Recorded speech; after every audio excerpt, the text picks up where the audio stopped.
Here we go. All right. Wait a second, I hear myself. Fixed. All right. So everyone, welcome to the FC chat. Today we've got a special guest, friend of mine actually. Other than Elo, for example, Elo. I mean, he wanted to show up today, but I fell asleep. I know Kendarr fairly well. We've been FCing together in the same fights You subscribe to a Panda? bunch of times. That's And so hot. yeah, he's actually, so if I have to describe Kendarr a little bit, I would say he's a little bit of a special case because he started out in Goons as a simple SIG FC, but for some reason, I mean, it's probably his charisma and success, right? But for some reason, people stuck to him, and he created quite a following. So after the recent break he took, after he got married, right? He came back and started his own little alliance. So I'm gonna ask him about that. So yeah, welcome, Kendarr. Thank you very much, Pando. Thanks for having me on the show. I appreciate it. Or the chat, I should say. Yeah. So let me ask right away, like, how's it going with the smaller group compared to like Goons, right? I've put the thingies in here, by the way, for people to see the information. Like, that's just Z kill stats. I know kills, they don't say that much, but it kind of shows how much time people have spent in certain corps and stuff like this. And I'm kind of surprised. I think probably your kill count is a little bit low. Z kill. Yeah. So Yeah. what's with that? So when I'm FCing, I don't whore. Basically, I feel like that's too much of a distraction. So I just focus purely on FCing, what's going on in grid, where I'm going, stuff like that. I never have time to lock people up and whore. The exception on that is like normally towards the end of a fight, if there's caps on grid, I'll remember to lock and whore on a few caps. But no, normally like we just had a fight just now, and I don't think I hold on one ship in the fight. So Well, I mean, that happens to me sometimes by accident. Like, I simply forget, especially when we're killing subcaps or whatever. Like, I might just forget. But you know, I still managed to get on a whole lot of. You basically don't do it at all. By the way, thanks for the sub, Shines. I think that's probably. I mean, Shines should be on here, kinda. It would be a good like a combination, the three of us, right? Because we've fought so many times together. Shiny boy, if you wanna hop on, feel free. I'll just give you the roads and stuff. Just give me 1 sec. Just in case if you want to. Spontaneously, I'm not sure if you're busy right now. Actually.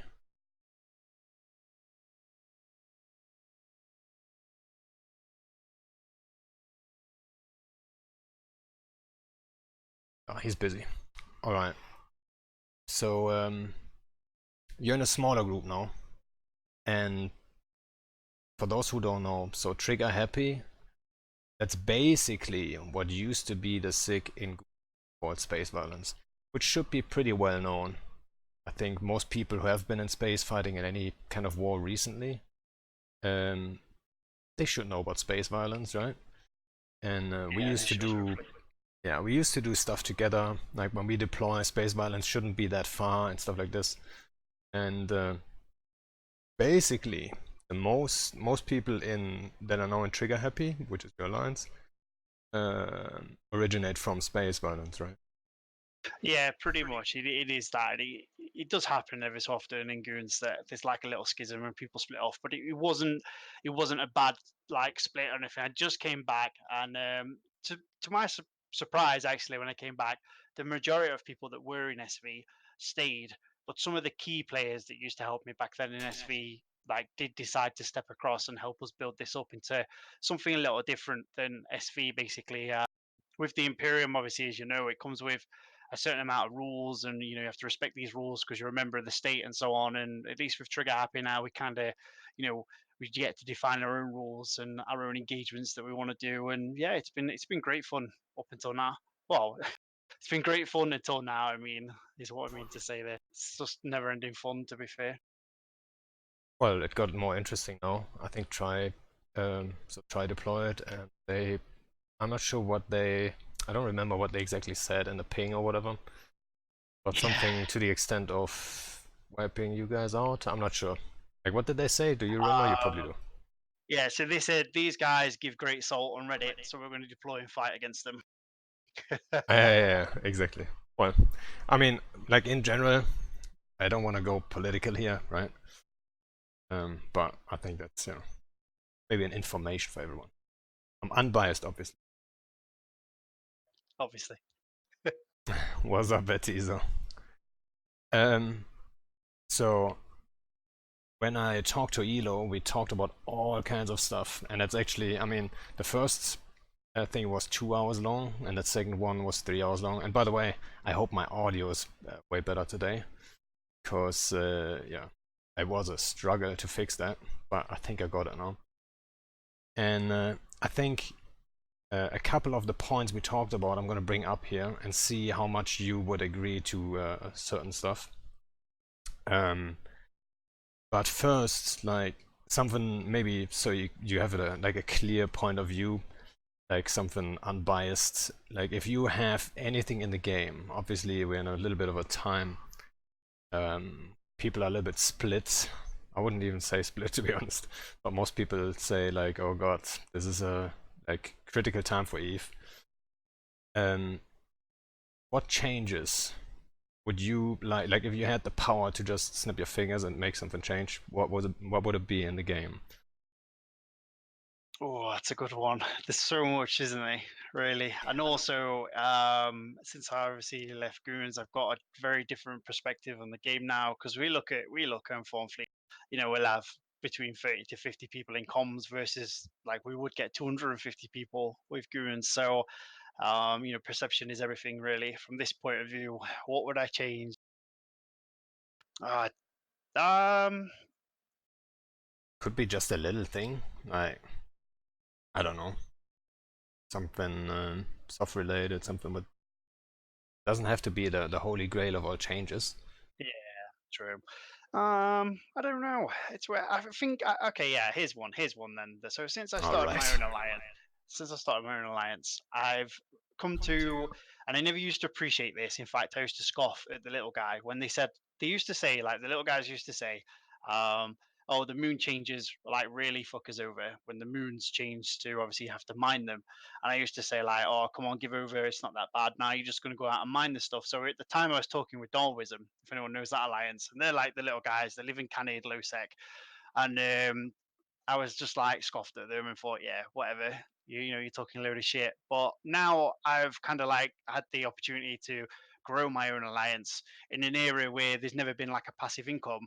Yes, I can see what they were kind of hinting on a little bit. It is very hard as a new alliance in the game, I feel, to make ISK.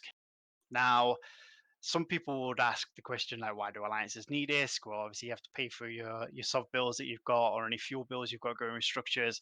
But ultimately, I think for the perception I'm looking at it from is, if we don't do alliance SRP, and for example your alliance does, why do people join us over joining your alliance? It's about like player benefits and so on. So, you need to do a little bit of SRP, which means you need a little bit of income. And to date, we've managed to scrape by, but our wallet at the minute has like literally 3 bill in it, which is probably going to get decimated because of the fight we just had where we lost 10 lodges and we're only SRP Oh my logistics god. and we're only SRP logistics interdictors and capitals. So yeah, I but yeah, I I think always I have think that's to a big thing. I always have to deal with bliss when we fall under like I don't know drill or something. Right? Not enough. Yeah. We need more. But yeah. So you would what? So I think I know kind of how you would probably like to fix it. So, but um, would you would you like to have the full-on passive moon mining back? that's not what you're looking for. No, no, I do believe that like our members should be rich. They should be richer than the alliance. I believe that the bottom up is much better, but I think there should be like a better balance. You can get 25% of a moon's value, like sort of passively over the scale of a month or something like that, possibly, or on a frac. Maybe if you have a certain module, it would So be hard to balance, I would imagine, because people that do have vast regions of space would all of a sudden have an extra massive income. so yeah, I actually did suggest a change like that before, which was that Moons or Athanos and Losec would get a module, or could, you could fit a module to passively mine, which means not that you get 100% of the, or you would mine with like a rock or something, but let's say 25%, 20%, something like this, right? So you could hold that move and then passively mine it by 20%, which Yeah, would give you passive income, but I would limit it to low sec, or maybe to yeah, NPC regions, right? I don't know, maybe yes, to NPC regions in general, right? yeah. I'd agree with that, and I agree with the definitely in low sec. I was going to add at the end that if one region needs this module, it is low sec that needs it because it gives people, kind of something to fight over again in low sec. Because at the minute you fight over a moon, so you can mine on it afterwards, is pretty meh. Fighting over it, so it generates your passive income afterwards, is a bit more like, yeah, okay, that's. But the problem in the past, obviously, was always sort of the top down income, wasn't it? So it would be. It's just another thing that would be hard, I would imagine, for CCP to balance correctly. If you think about all the alliances in the game that have been massive and then gone sort of belly up, like I'm sure when their exec decided to quit the game, and one that comes to mind straight away is FA, right? FA lived in Fountain at the height of passive moon income, and that region was super, super like rich. Basically, it gave you loads of ISK, and they dominated the entire region for a good 2-3 years. And then when FA fell apart, I can't believe for a second that like someone didn't walk away with a fat wallet that quit the game, and that ISK is just sat there now, gone after years of them dominating a region. So Yeah, I mean, that's just, that's not on CCP to balance though, right? If the members in an alliance are fine with like giving all their passive income to that one like guy who just, yeah, puts it in his pocket, and FA, they've never been like a powerhouse of an alliance, right? Someone could have, gone in there and kicked them over. And then how motivated are those members to defend those moons? They're like, oh wait, we have our 64 moons? Like, I didn't even know. Who got all this money suddenly, right? yeah, The that's true. question comes up. Well, So, yeah. the whole point I was making was obviously around balancing it because you don't want is to give somebody again, I'll use the Imperium as an example. If you imagine all the passive moon income the Imperium could pull from its domain, it would be quite a big boost to kind of what they already get. And I'm not here to suggest the Imperium doesn't splurge on its members. I know it does from the past. I know they're very healthy in terms of SRP and stuff like that within goons. It's pretty ridiculous actually, but yeah, it's just I think that's why it would be important to limit it to low sec because then the big groups, the big blocks, it wouldn't be a massive buff for them. But then obviously the Imperium could, for example, take Iridia and use that for passive moon income. Defending it would be a We nightmare. already got Iridia. Well, that's true, yeah. But you know what I mean? Defending it would be a nightmare though, because obviously LSH would poke. And then we might be able to say in where we live, we might be able to do something in our local low sec. Probably not though, because Snuff would probably, because we're quite close to Snuff, and they'd probably come and blobbers, the dirty blobbers. Yeah, and Chan's in chat, Iridia is actually his baby. But, so, but that would be like the first thing that comes into your mind as a change, would be the passive moon income, and you think it would. So the idea is that it would create more fights, right? Because people aren't Yes. not that interested in holding moons that they have to mine, because it's way harder to find then the people to mine those. So there's no real incentive to get them, and then it ends up being in the hands of like one certain group, maybe two in a region, that have the capability of actually mining them. and nobody else gives too much of a shit, they might just look at it as an opportunity to kill the raw cards and leave them in the hands of those groups, right? If they even mine in raw cards. Yeah. Yeah. So, I mean, if I would have to bring forward like what my first thing was, would be, it would probably be a Citadel change.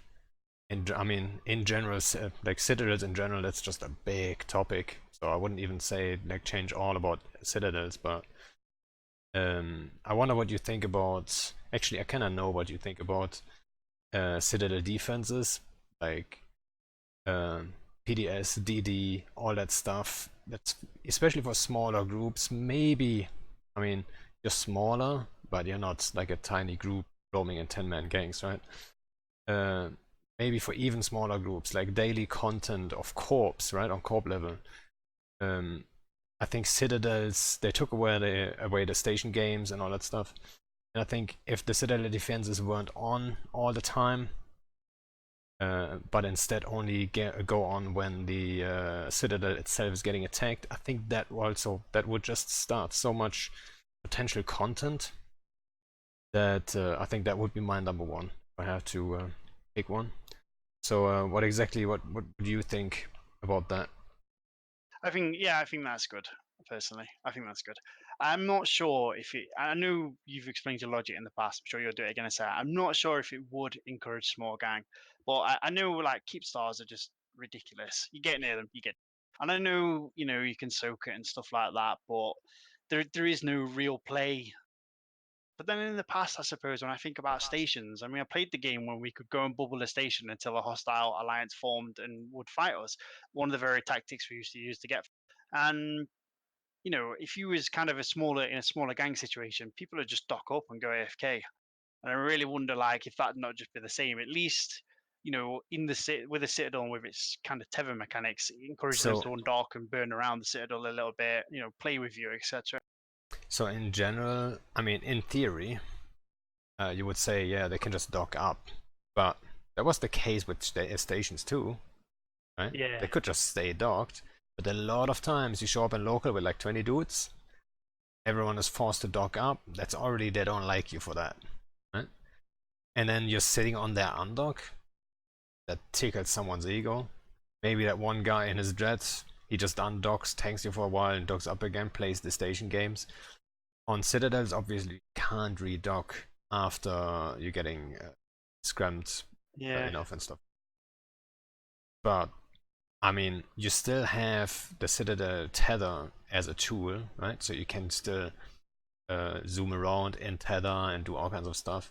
So I would still think it might not be the same as the old station games, but at least there's a chance, right? At least we can warp to the Ansiplex and get lucky. At least we can camp it and force them to undock and get it free again. Free your jump bridges up and stuff like this. Instead of yeah, having that one guy who jumps into the gunner position and just DDs you and 7 of your yeah. friends. It's I just mean, like it's against content in general. It's just it is. The gate thing is a big thing that you've hit on there. It was very, very annoying that jump bridges. If you bubbled them, no one could take the jump bridge. Then with gates, obviously they operate like gates, so people can take them. So if you drop on, we quite often would Titan bridge on top of a jump bridge as a hostile fleet came through it and fight them. And now, obviously, the case is like a gate, they just reapproach and jump back through, so you can't fight them. And yeah. that tethered with the quite often with the bigger groups on a keep star grid, it is a little sad that it's been changed that way. Yeah, so You know what they say, adapt or die. yeah, so that's the weird thing though, right? So they put these antiplexes in and they say no no no, they're not jump bridges, they're actually player built stargates. That's how they see it, right? But at the same time, player built like normal stargates have to be 1,000 km away from citadels.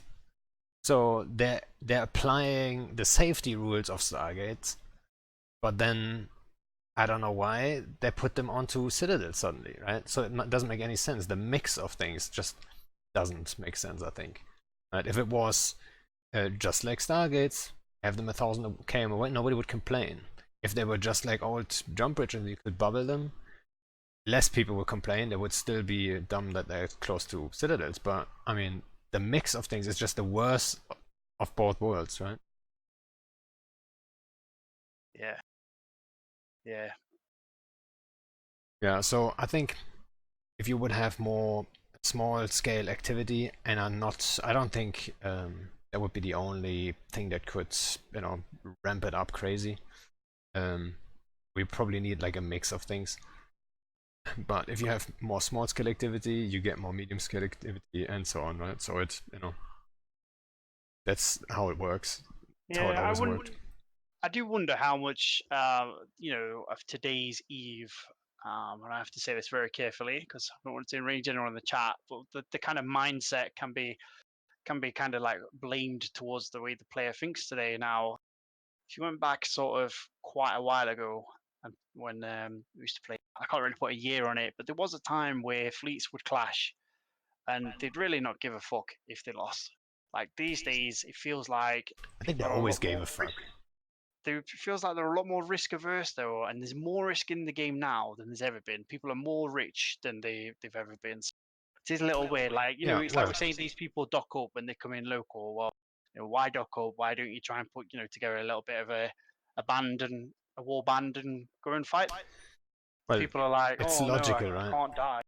Yeah, it's logical because like everyone is so focused on the whole sandcastle, like empire building thing, that if you go out and fight, obviously the guys that had a good fight, they are coming back.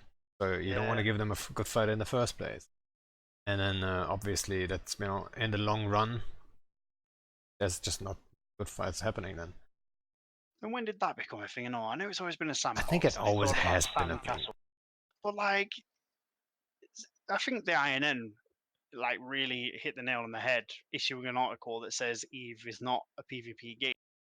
It's like it's a PvE game, and it's like, well, Eve was always a high stakes PvP game to me. It was always about you Yeah, lose your same here. ship, you lose your ship. It's not like World of Warcraft where you die and you resurrect in a graveyard with like no impact on you at all other than a walking time. So it's just I don't know. It's a little Yeah. weird. So that actually is the perfect segue to another point I would love to see, hear your point, and that's asset safety. So we have asset safety, and I know everyone, the argument of, yeah, back in the day with stations, all the assets would be safe, right?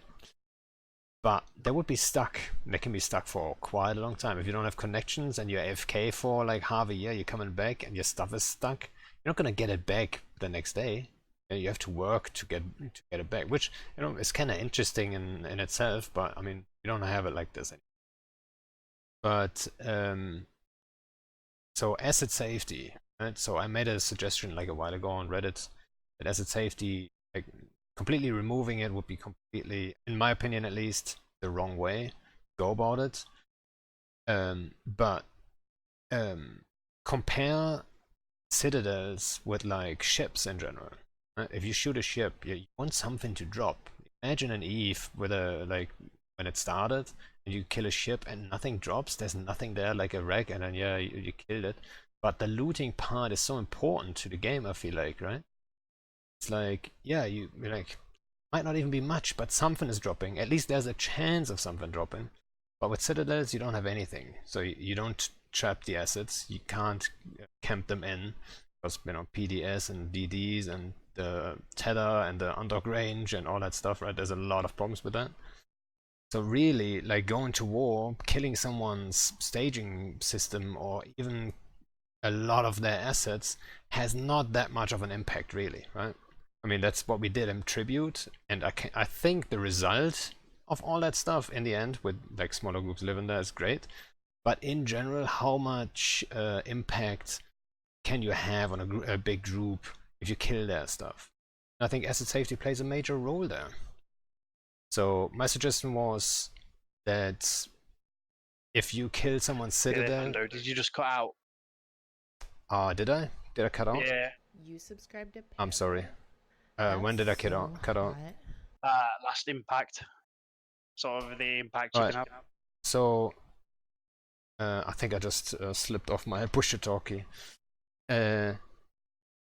so the impact you would have on a bigger group if you kill their stuff, it's just not that much, right? And I think asset safety is the main issue there. Because like if you would have a 50% drop rate of all assets in a keepstar, for example, you kill that keepstar, Went again. that it went again. Yeah. So if you kill a Kivstar, So if you kill safety. if you kill a keepstar and you drop and it drops like 50% of the assets, or let's not even say keepstar, right? Any citadel, you kill any citadel and everything that's in there, 50% chance of it dropping. You know, that might just drop some bullshit. It might just drop a worthless blueprint or like some metal scripts. But you know, every time you go there and you kill something, there is a chance of something dropping. So my suggestion is that in nullsec, 50% of the stuff should drop. Beside that one thing in, and that's the, what do you call it? The home base headquarters, right? So in your headquarters system, in your headquarters citadel, you would still have asset safety. So in that case, I think that would be the perfect mix, since someone who goes AFK, let's say you go AFK for half a year, and you're in, let's say you're still in Goon Swarm, right? You feel pretty safe, and when you queue, you leave all your shit in there, and then you come back, and that keeps us gone. So it shouldn't have dropped like half your stuff, really. I think that would be unfair, and I think there needs to be that little bit of a balance to it. But in general, it should drop a lot of stuff, right? Yes, it should definitely. I think that give us in nullsec a reason to actually like fight stuff. I think some citadels should drop 50%, and as you've said, there should be kind of like maybe it's tied to the capital system sovereignty mechanic. Like maybe all the citadels in that system wouldn't drop anything, and it would be 100%. And I can kind of see in some ways that working, because you know you say, well, everyone's just going to dogpile into that system, which kind of happens anyway. But like everyone doesn't want to build in this one system, because that pushes up sort of industry tax and so on, you know, for the sandcastles and so on. So they spread out, and there's possibly you get a bit of risk, you know, risk for reward in that sense, which would be pretty good.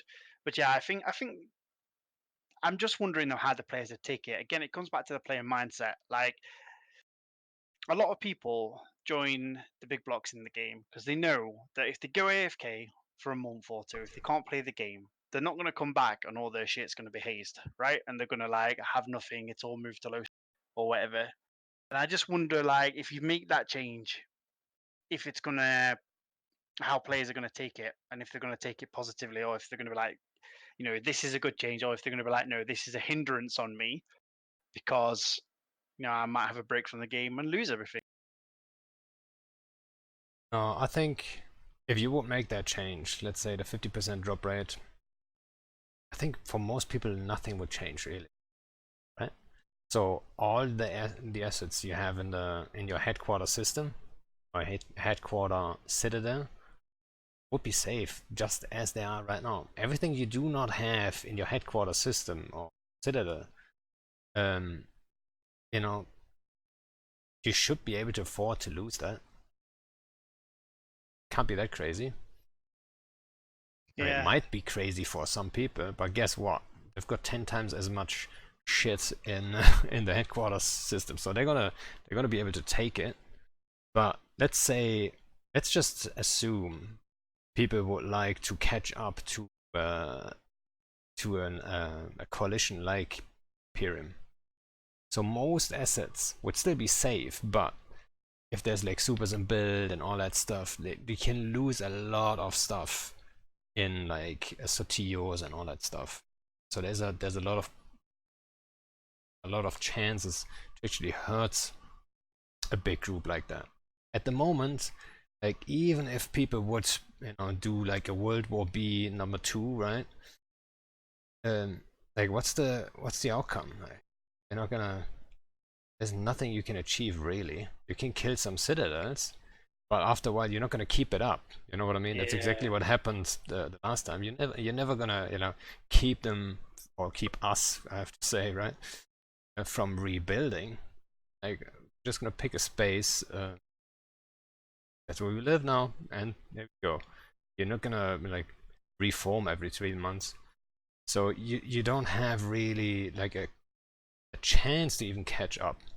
Hurt someone so good that you can catch up. It's just completely missing. And I'm not saying 50% drop rate is the answer to all of it, but I think that would be a first step, especially I with think, the hook on the headquarters, right? So yeah, a lot of assets would still be safe, but I think something drops. I think we can agree that it definitely needs reviewing, doesn't it? Like, we're supposed to be in a chaos era. We probably all feel like enough isn't happening, and CCP have hinted about interbus law-wise in the videos at the scrolling bar. They've said that interbus are struggling with asset safety, so I think they had it in mind. I'm just not sure if they're gonna kind of follow it through now, and hopefully they do. The game does need it. The game does need these chaos changes, like the Sino change. Absolutely fantastic, I think. I agree. Personally, not everybody would agree, and I appreciate that because everybody plays the game very differently and for different reasons. Especially when it comes to FCs, you get FCs that are pure cap FCs, and they would have thought, "Oh, that's a hindrance on my play style." But I think sort of for the going back to the roaming gang sort of thing, I think it is a great change. I know I've kind of sidetracked us there from assets. One other thing they That's need to fine. do with asset safety is you need to see it on a kill report. So you kill a citadel, something was in after asset safety. It needs to be, if it drops, it drops. It appears in the kill mail if that's a change, or if it doesn't and it's 100%, then how much stuff has gone into asset safety? You want to see that as well, so you've had a bigger impact on, on Imagine, the like. sorry, but imagine the kill Yeah, mail for like Rage, for example. Kill that yeah, citadel. no, you're That kill mail is still generating today, you know. So yes, I yeah, think there's you're a right. technical problem with that, probably. I Well, mean, they did say they wanted to do it, but I think you're entirely right. Kind of off the back of that as well, I'd love to see finally, and this is again sidetracking us into a different chat, so I apologize, but I'd love to see logistics on Killmail's Panda. For all their efforts, our logistics so heroes some deserve to get on logistics Killmail. pilots, you know, Reva pretty well. She's our Yep. logistics FC and anchor and whatnot. She is not on a single kill mail in her entire career, and she obviously doesn't want it. And I think a lot of other, I think FC Logi pilots probably don't want it. Yeah. Okay. Yeah, so I think the kill mail wouldn't be like did X amount of damage. It'd be like Kendarr killed this dude and an X person in logistics assisted him. I think that's how it would display. You play some Thanks for games the donation. out there and they're like, oh, you assist, like I think they're like you kill someone assisted with. That's what it would be really. So she would be on kill mails. Yeah, I know she wouldn't enjoy that. But I'm sure there's many logistics pilots out there that would. I know everyone's different. You can't please everyone. That's where it comes down to. Yeah, so not everyone would like it. I don't think it would hurt, but I don't think it would have much of an impact. No. And she'd be able to say, like, up until this change, I'd never gotten a kill mail as well. We're Yeah, proud of so that. I mean, you could have like a different type of kill mails, right? So you're not on a kill mail technically. It might just Yeah, be yeah. counted different. It always depends on zkill, how zkill actually takes it, right? Are they gonna put you like? Is it just gonna increase your kill? That doesn't make any sense. So there should be a counter for like how many times were you on a mail as a logi pilot. It's probably completely different. You would still have 0 kills, but then people could see how many times you actually try to save some people. Yeah. Yeah, I'd like that. I'd like that. Yeah, I think. I mean, it's not essential. I think it's probably nice to have for some people, but why not? I wouldn't say no to that.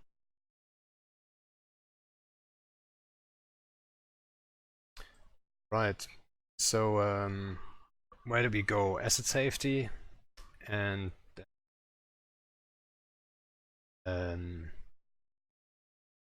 logis. How did we get to logis from asset safety? because I love to waffle, Pando.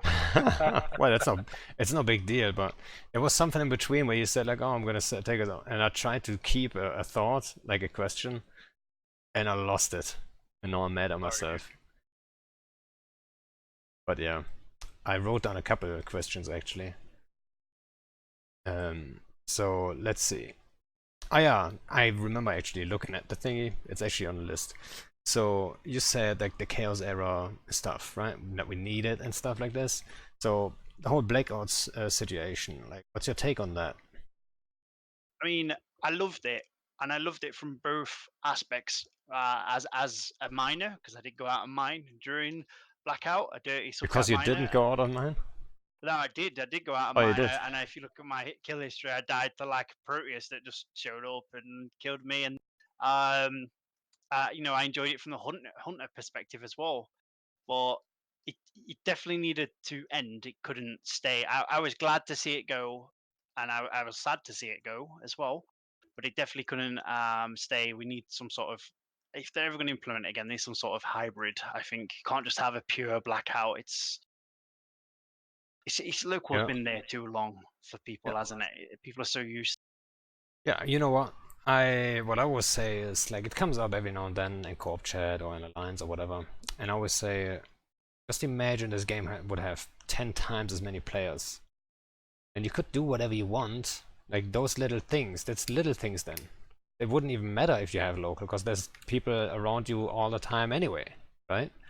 Because activity would be so high that, if you have local or not, well, you know there's someone there, but are you gonna do nothing for the next week or so and then find that one like hour slot where you can mine in peace?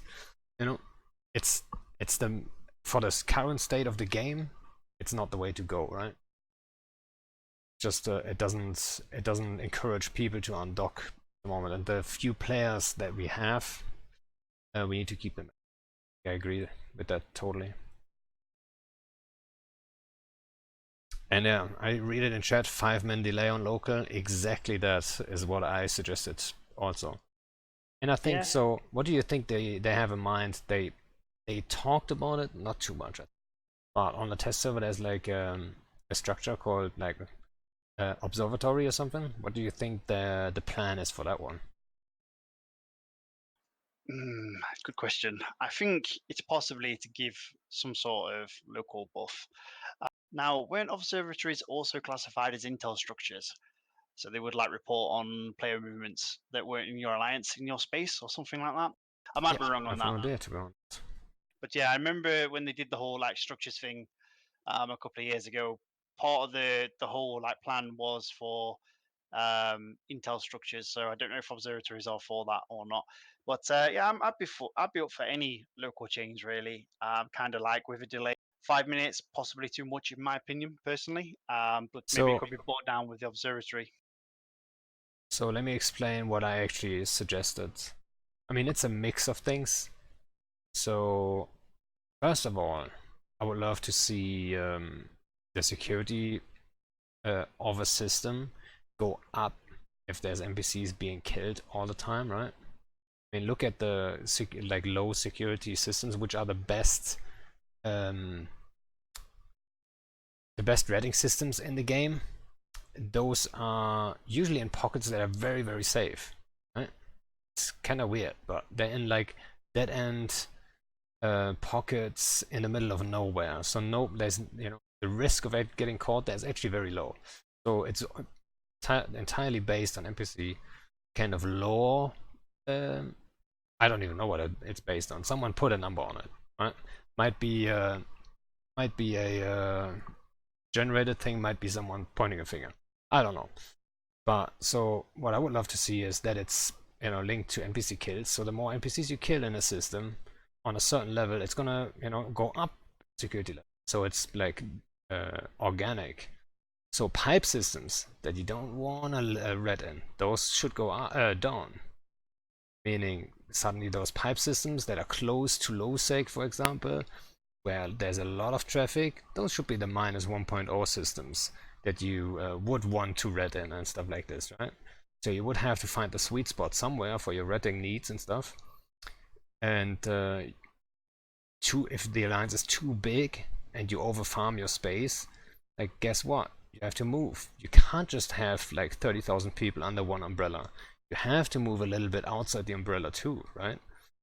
Now the same thing should happen to mining, I think, because at the moment I think everything is switching to mining anyway. It's making wise and stuff.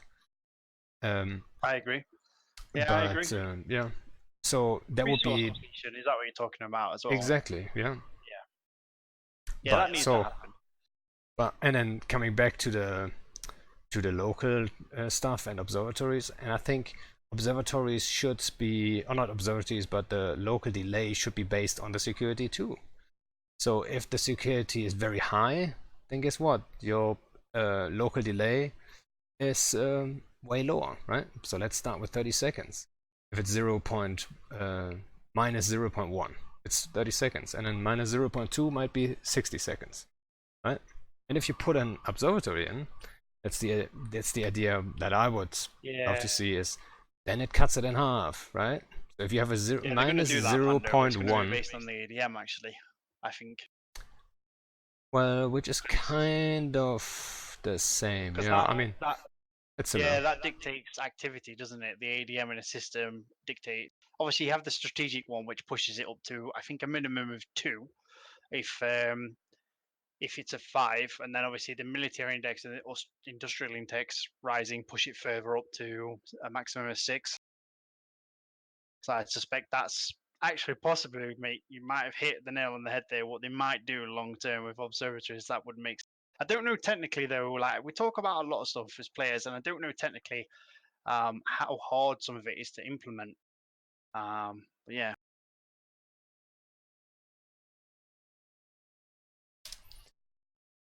Yeah. So, and then the lowest or the largest or the longest delay would be like around the 5-minute mark, right? And I think that would be a good balance, right? And those 5 minutes you can still cut them in half, and you would have 2.5 minutes delay. I think you can do a lot of stuff. I mean, look at that, bots are coming back now, right? And then yes, Intel bots, they are very, very much present at the moment. Not everyone in space with like, I don't know, shit ton of alts is botting themselves, but they profit from Intel bots. Like I see that, for example, in Cobalt Edge, right? That little corner there, they're super busy, and they're clearly using some bots for that. With a local delay, that would be very hard. That wouldn't be easy, right? They could still sit on a gate and watch it and report, but what if you bridge just one jump behind them? They're never gonna see you, and then or even into system, if you bridge into system, they don't see you coming in within the next 2.5 minutes. And then you can tackle that super. If you're really good at hunting stuff, you can tackle a super then. Not that big of a deal. 2.5 minutes time, do it. Or even 60 seconds, 30 seconds if you're really good. Like, I think Holy Virus was in chat earlier. He's a really good Dictator pilot and hunter. He probably can pull it off within 30 seconds. Well, but yeah. I think you're entirely right, because you jump in, you do your initial D-scan, there's something on 14 AU. Yes, it is. What anomalies are within 14 AU? And you go from there. So, yeah, that kind of would be like a passive buff to systems that are massive, where anomalies can spawn, well off the gate, etc. But generally, you always get some anomalies spawning around the gate anyway, so gates. But yeah, more. Yeah, and then in general, bots, if you know, like, so the big bot problem, what I thought always was the botting nexus and stuff, right? Like, care too much about like someone with a Myrmidon bot betting around. What you saw on Reddit, for example, during blackouts, someone's like, oh, they're adjusting. Like, dude, they're in Tech 1 Myrmidons, alpha clones. Yes, they're gonna do their 20 mil ticks. Like, is that the end of the world? But the botting nexus, they were really like that real issue, and nobody is reading with botting nexus if you have a delay of even 30 seconds, right?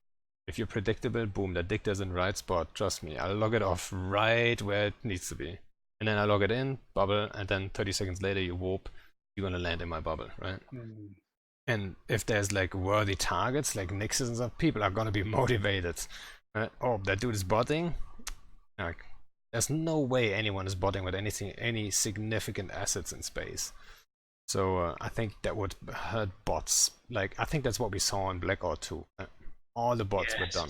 They were completely done from one day to the other. And that was a great thing. And I think they're still kind of out. I don't think all the bots we had before Blackout are back by now. I think a lot of them are actually still missing. Well, I think they're waiting because CCP were like, this all, the blackout, they're going to use the data of the blackout to help them identify bots once they restored locals. Perhaps some of if there are such a thing as a clever botter, he's going to obviously wait until perhaps, a good length of time before he starts it again. I don't know. They might have just thought, F it, I'm not coming back to this because they've removed local and I need that to bot. Who knows? Yeah, so Ari is bringing up, she thought with cheaper rating ships, people bought with a lot of them at the same time, and I think yes, that's true, but that's also causing more problems for them, right? Like setting up more bots, stuff like this, and then still, like, how many bots you want to run? Like 20 gigabots? You'll probably reach the same as like 2 Nixes or something, right? So I'd still be more happy with 20 gigabots than like botting Nixes.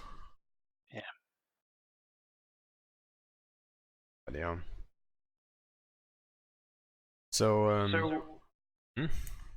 So one other thing I want to talk to you then about Pando, and I've not really spoken to you about this at any point in the past. Obviously earlier asked me what changes I want to see in the game, and I was like, oh, so many. There is actually a big burning change that I want to see in the game, and it comes down to the map topology.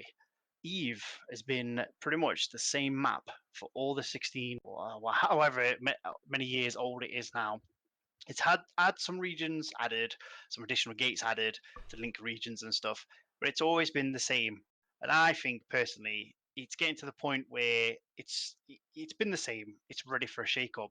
But again, I don't know how technically feasible that is. So that's funny that you bring that up, because I had a thought, and I'm not saying that should be done or is the best thing ever, but just a random thought the other day, and I think now that Honey Monster says something, I think I actually brought it up to Shines too. And that is, so what if the Eve gate would open up again, and then everyone has to fucking get over there to the new place, you know what I mean? Not back to Earth, but to a new place, and it's completely different, right? Like, it's completely different topology and all that stuff. I mean, one of the things that you would have to think about always when you talk about like this kind of stuff is, um, there is a problem, that there's a lot of history here, right? Like Fountain War and whatever, World War B, and VFK, that kind of stuff. Like, there's so much history in all of these systems. There's like, I mean, it doesn't make too much sense to reset Eve. That's not what anyone here is asking, I think. But yeah, I totally get what you mean. That would be so interesting for FCs, or for like, just imagine everything would be completely mixed up, right? It would be interesting, definitely. And everyone has to find their new little corner and find out, like, okay, what's the tricky spots and so on. But at the same time, I think we are the point where players are so good at this that we would adjust fairly quickly, and then we lost all the history instead. And I think that wouldn't be a good thing. I agree. No, I agree. That's why I kind of would like to kind of keep the same map in the same regions, but it kind of gets sliced up and changed a little bit. I've had a thought about this, and it's probably pants on head retarded. And how you go about kind of approaching this is very important as well. So the suggestion I'm about to make wouldn't necessarily be the way CCP do it, but what about if constellations changed region? Now, I'm not saying that a constellation in Delve would instantly connect up to Malpass or something and all hell would break loose, but what if it changed to the surrounding regions? And I don't mean the region next door, but I mean that perhaps like a constellation, just I use Delve as an example, could connect to a region in sort of Esatoria or something like that, only for a certain duration of time. I wonder if that would like kind of make things interesting again, or shake things up a little bit to the point where it would be pretty good. Because if well, let's take Tribute as an example, which is where my alliance currently lives. If our constellation one day that we live in all of a sudden connected to, I don't know, let's say Pureblind. There's an alliance in Pureblind called French Connection and Bander Log, and we quite often fight those guys. I'm pretty sure we'd love it.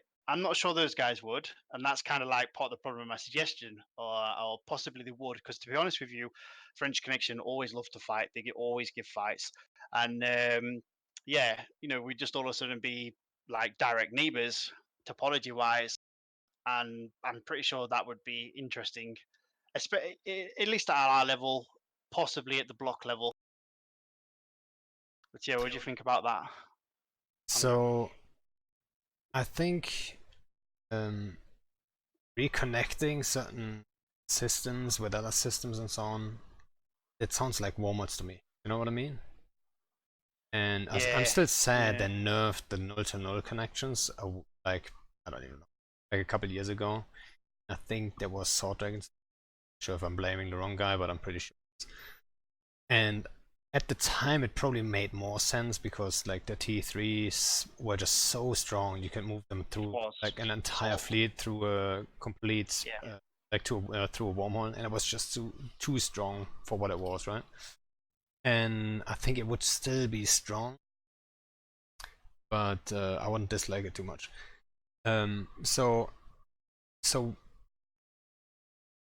I think that I actually, for fun, suggested, and I should bring up the picture actually. It was, maybe I've linked it to you. It was a Triglavian wormhole. So imagine a wormhole that has unlimited mass. That doesn't Yeah. mean you can move through capitals or anything, but unlimited mass, so you can jump your fleet through as many times as you want. But so you end up from system A to system B. But if you take the wormhole back from system B, you end up in system C, right? So you jump in a triangle, basically. I mean, it's Triglavian, so it needs to be a triangle. I might just find the picture. I'm not sure where it is, to be honest. But I thought, so if that's like, and that thing holds for like a week, right? So it's not a strategic thing, so you can start wars with. But like, if you have it for a week, you could put a structure into ref. You could potentially do something with it, pick a fight. But yeah, I that's. think I that mean, would be a that would. better suggestion, actually. Yeah, I think that would be better thinking about it. Like a permanent wormhole that has unlimited mass. Yeah, possibly less than a week, though. Maybe, no, you're entirely right, though. You probably need a week in the current Citadel mechanics to ref something if it's null to null. But I would imagine that sort of 3 days would at least give you an armor timer on something and a fight over it. Because remember, if you kill the armor timer on a Fortizar, it shuts down all its services, or an Asbel, it shuts down its production, etc., for X amount of days until it repairs. So yeah, I think that possibly is a better idea than my constellation issue. But I think also that idea ultimately comes around because you know the Imperium obviously lives where it lives. It has many regions, and then next to it, it has Test, who for all or basically blue, or may as well be, because they're neutral. And then the problem that they're having, the problem that you probably why you suggested this is you want to make it easier to get at people you want to hurt, rather than people that you don't want a good fight. Like you would have to good fight basically Test, because you can't really do anything meaningful against them. Um, which is another interesting subject we could discuss about the amount of blocks. But that's again comes back to kind of I would imagine the player mindset and so on. So I guess it would be overall in the current state of the game, what you're suggesting would be a very good suggestion. Actually, I could 100% get behind that. I'm pretty sure it would cause me to get evicted because some blob would show up. But I'm sure we'd enjoy it either way. So I found the picture actually of it I made, and like I said, it's not like the most thought out thing, but I'm pretty sure that's pretty much what it should be. But yeah, I put the picture out there for people to see if you're interested in that idea. It's just a fun kind of thing, and you know what? I still think It's the chaos era. Like they said it. Like that's the way to go about it. That's content, right? You shouldn't go chaos era, but let's fuck everything up. No, you should create chaos era for content. Would it be content though? Well, Because it's someone's let's say content. I'm you gonna get use a it. wormhole. Oh, I know you are, but let's say you get a wormhole in Delve, and you get one in Horde space. Like all Horde are going to do is flood Delve with bombers. No one's going to take like a But real fleet there. so wait a And second. So it goes. Let's say A is Delve, B is Horde space, Malpais, whatever, and then C is I don't know, somewhere in like Declan. let's say Declan. Yeah, exactly. So why, like, if you know Horde is coming for your space and they might have the direct connection, you know where the wormhole is. It's open for, like, you can camp that thing, right? You can just put up a camp there. People can then see that you have a camp there, but it's not only Horde that you have to be aware of. That could also be goons coming in there, or like dark side, no, dark side, darkness, or GTG or whatever, right? So it would be a way more complex situation wormhole wise. You can't just camp that one gate and be done with it. And it might just be like a crazy clusterfuck. Well, I'm just thinking about the point I was trying to hint on is, they flooded it with bombers because no one can get into these areas because of super. So I was kind of, I'm wondering really. It's a good suggestion. I could 100% get behind it, but there's a lot more in the game that needs alliterating on before it would become effective. Like we need to tackle the super issue in the game. Yeah, I mean, I totally agree. I've And then it talked would about that be 100 times before, and like yeah. every time I take a roam out, I'm getting murdered by one horde red. I'm getting triggered. Like I don't get how you come up with an idea like this. That's my problem, right? Like at CCP, those devs, they are professionals. Like that's your job all day, every day. You should be, not all day, every day, but let's say 8 hours a day. You should be thinking about this, right? And that's what they came up with. Like all guns. We had that problem in 2012. Remember? Tracking Titans. They just headshotted all FCs off the grid, and they're like, all right, let's fix this. And then it was better. And then like a couple years ago, a couple years later, they make the same mistake again. And I just don't see how's that even possible. They had a capital focus group as well, if you remember, and the capital focus group even told them that halls would be So yeah, the capital focus group, and I'm not sure if I talked about that, but that's like those focus groups are a problem in itself. Like you can't just start a focus group and then have it open for everyone, because it always ends up the same way. That now. Yeah, and they should have, So what happened with the capital focus group is also, I don't want to say what group it was, but whatever. Those, like, everyone gets on there, and then certain big groups, they have more people on there, right? So suddenly, if you say something, let's say we are the bad guys in this, or not the bad guys, but we're more present group, right? So you say something, and it might be ridiculous, but the guy from a hostile group wants to counter it, and I'm gonna have your back. Now it's 2-on-1, right? But Shines might also be there, and he's also having your back, and it's 3-on-1. You think that one guy is gonna have an endless fucking discussion about shit against those three guys that band together, and then slowly but surely, it's gonna be the majority and only the majority speaking there, right? So all these single guys that have probably more of an insight, maybe bring another perspective in, maybe the perspective of like who's killing all these caps, right? They're all silenced, right? So you end up with like one group with one particular point of view, which in this case, Capital Focus Group, was completely of Capital users, right? Hey, let's make it fun, let's make Capitals awesome, like, and that's exactly the result we got. I think that they abandoned the whole focus group thing. That's probably a good thing. I'd agree. And I'm not sorry. Sorry, everyone's just got an opinion though, haven't they? They want to be heard. We're all very passionate about this game, and that's what makes it really, in its own way, so successful. Like I can tell you straight away now, I will be here until they turn the lights off on this game. are not going anywhere. That's I'm good to always hear. going to be playing. So There's just nothing that beats it, in my opinion.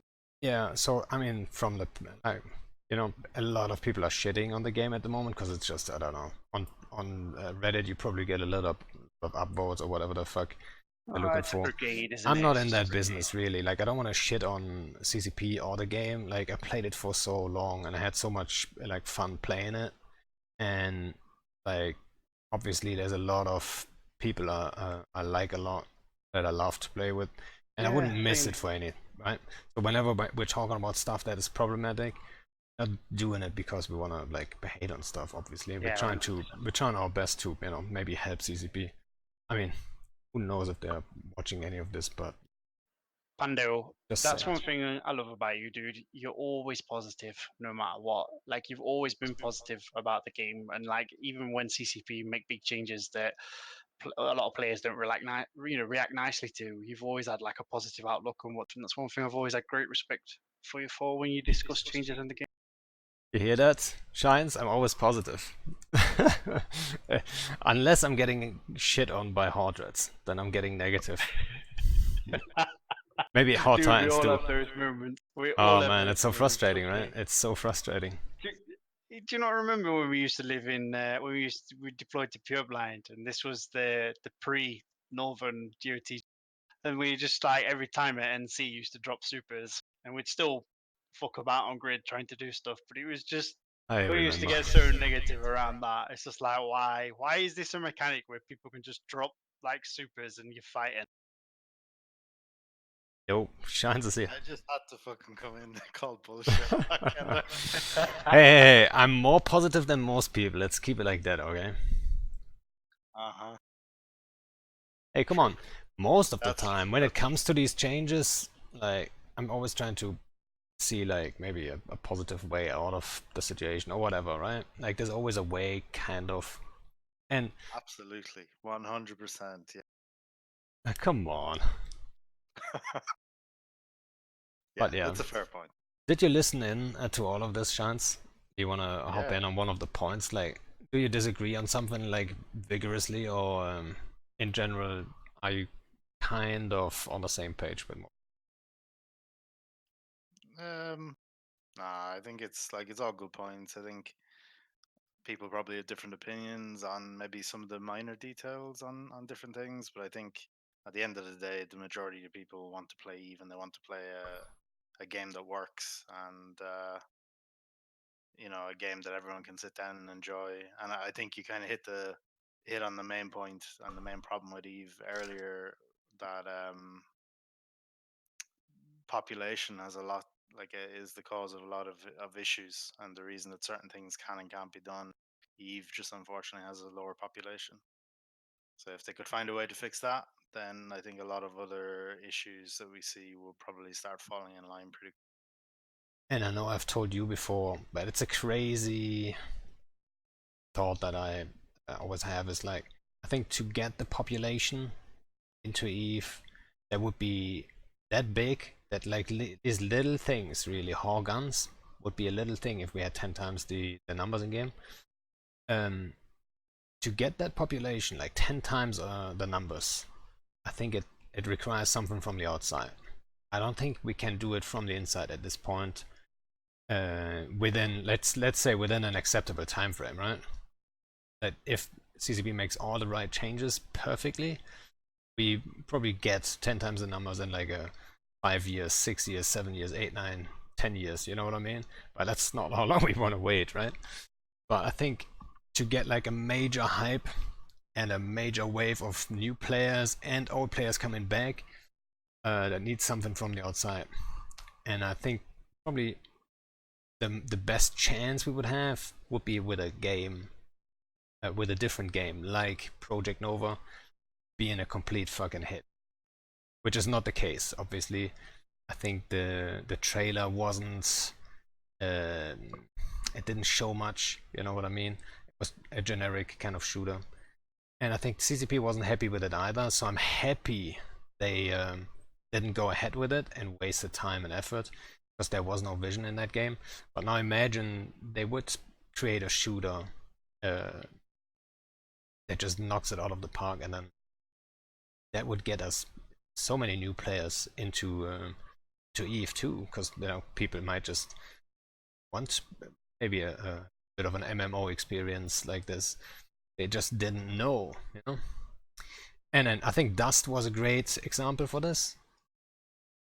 Why they did it for PlayStation, nobody know. I mean, we kind of know, right? What was money, but now imagine like Dust, the whole concept, like being two games linked together. That's a complete new concept, which is interesting and You've cut out again, I inspiring. think, Pando, or is it just me? No, he cut out. Oh shit! I'm not cutting out on. I'm not cutting out on stream though, so I can watch my levels. But yeah, I'll just keep going, I guess. But just imagine like a Dust that that has a unique concept to it that might draw people in. That's not generic. That's like very creative actually, which I liked a lot. Like something to that extent done right at the right time, it could get so much attention back to the game that we suddenly would end up with like 10 times the numbers in the game, and boom, we're back in business, right? So I'm not as negative as some other people in this game at the moment. So what do you guys think? Yeah, you cut out again not long after. I was trying Uh, to listen to this. I'm sorry. So what do you guys think about like an outside influence getting us those numbers back into the game? Do you agree, or do you think like it has to happen from in? Personally, I think it needs to be somewhere in the middle. It's behind the Like, thingy. you have Thanks for the to. host, dude. Well, I mean, FPS games and people who play FPS games, they may not be looking for the kind of game Eve is, because Eve is just typically a much slower game, like a much, you're playing for the long game when you play Eve. You're not playing for the long game when you join a quick match and go and 420 no scope somebody. Well, You're yeah, I looking for agree. that instant gratification. So in Eve, what we need is basically what World of Warcraft has called an arena or a battleground where you can quickly do something. And I thought they were onto that with the Triglavian. But I disagree. You know what? I disagree. So, and I disagree after suggesting a new player experience that goes that route. I'm not sure if you read that. Probably didn't. no, I didn't. Sorry, dude. But yeah, like a while ago, I suggested actually an extended new player experience that would do exactly that, to show the new player after he has like the basics down, he knows to align, warp, shoot, whatever, and then he would get teamed up with people. Right? First of all, like he has like a one-on-one kind of scenario, and that's like a matchmaking system. And then one by one, he would learn certain mechanics in a PvP scenario, and then he can keep the ship if he wins. And then after that, and I think that's the most important part, new player experience wise, is he gets linked with another player from the same experience level, and then they would have a 2v2, and then they would go through the same process. Not all the matches those two together, but if you win a match with like a guy and you're a complete new guy, you might just ask like, "Hey, that was great, la la la la la." You just start talking, and then this guy might know another dude, and then they start a co-op and all that stuff, right? So I think the social aspect is completely lacking in new player experience at this point. I think one of the big changes that should look at making, and was actually one of the guys in it, False. I think, I don't know even if you were there or not, Panda, but he mentioned it maybe last night or the night. Like with alphas, like alphas, the numbers went up when they introduced alphas, but then it steadily dropped off. And I think something they could do is, instead of starting an alpha with like low skill points and to, double the or half the training speed, they should actually give them like a set amount of SP, maybe 2, 3, 4, 5 mil SP, so that they can fly some of the basic frigates and actually, not have to wait a week before they can, fly a Merlin with T1 guns. To try and integrate, or to give people that feeling of this is actually what you can do in Eve. It's not all about waiting a week to fly a T1 frigate. And that might open the game up a bit more for people, and they'd say, oh, hey, actually, this is kind of cool once you get into it. I'm going to stick around. Yeah, I agree. I mean, I think the core experience of playing Eve is completely missing from new players. Just like in those, or the alpha experience, in those like 1-2 weeks where you try it out, they don't get as far to even have an idea how things work, right? They don't understand, and that's a little sad, I think. Oh, by the way, I should have probably introduced you, right? For those who don't know who Dark Shines is, he is actually my like, first of all, a very good friend of mine, and he's probably the opposite kind of FC to me, right? I'm only doing subcaps, and he's doing all the capital stuff then in it, right? So he's like doing supers, titans, and caps mostly. Like, that's his kind of thing.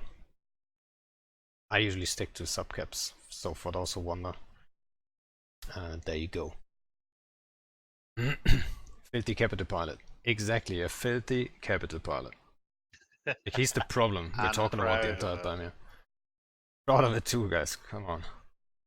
I think that's part. Eve is so hard to balance because you've got so many different players that enjoy different playstyles, and every change you make to any ship affects all those playstyles in one way or another. There's a lot of ships in the game now as well from when it first started, and they're still adding more.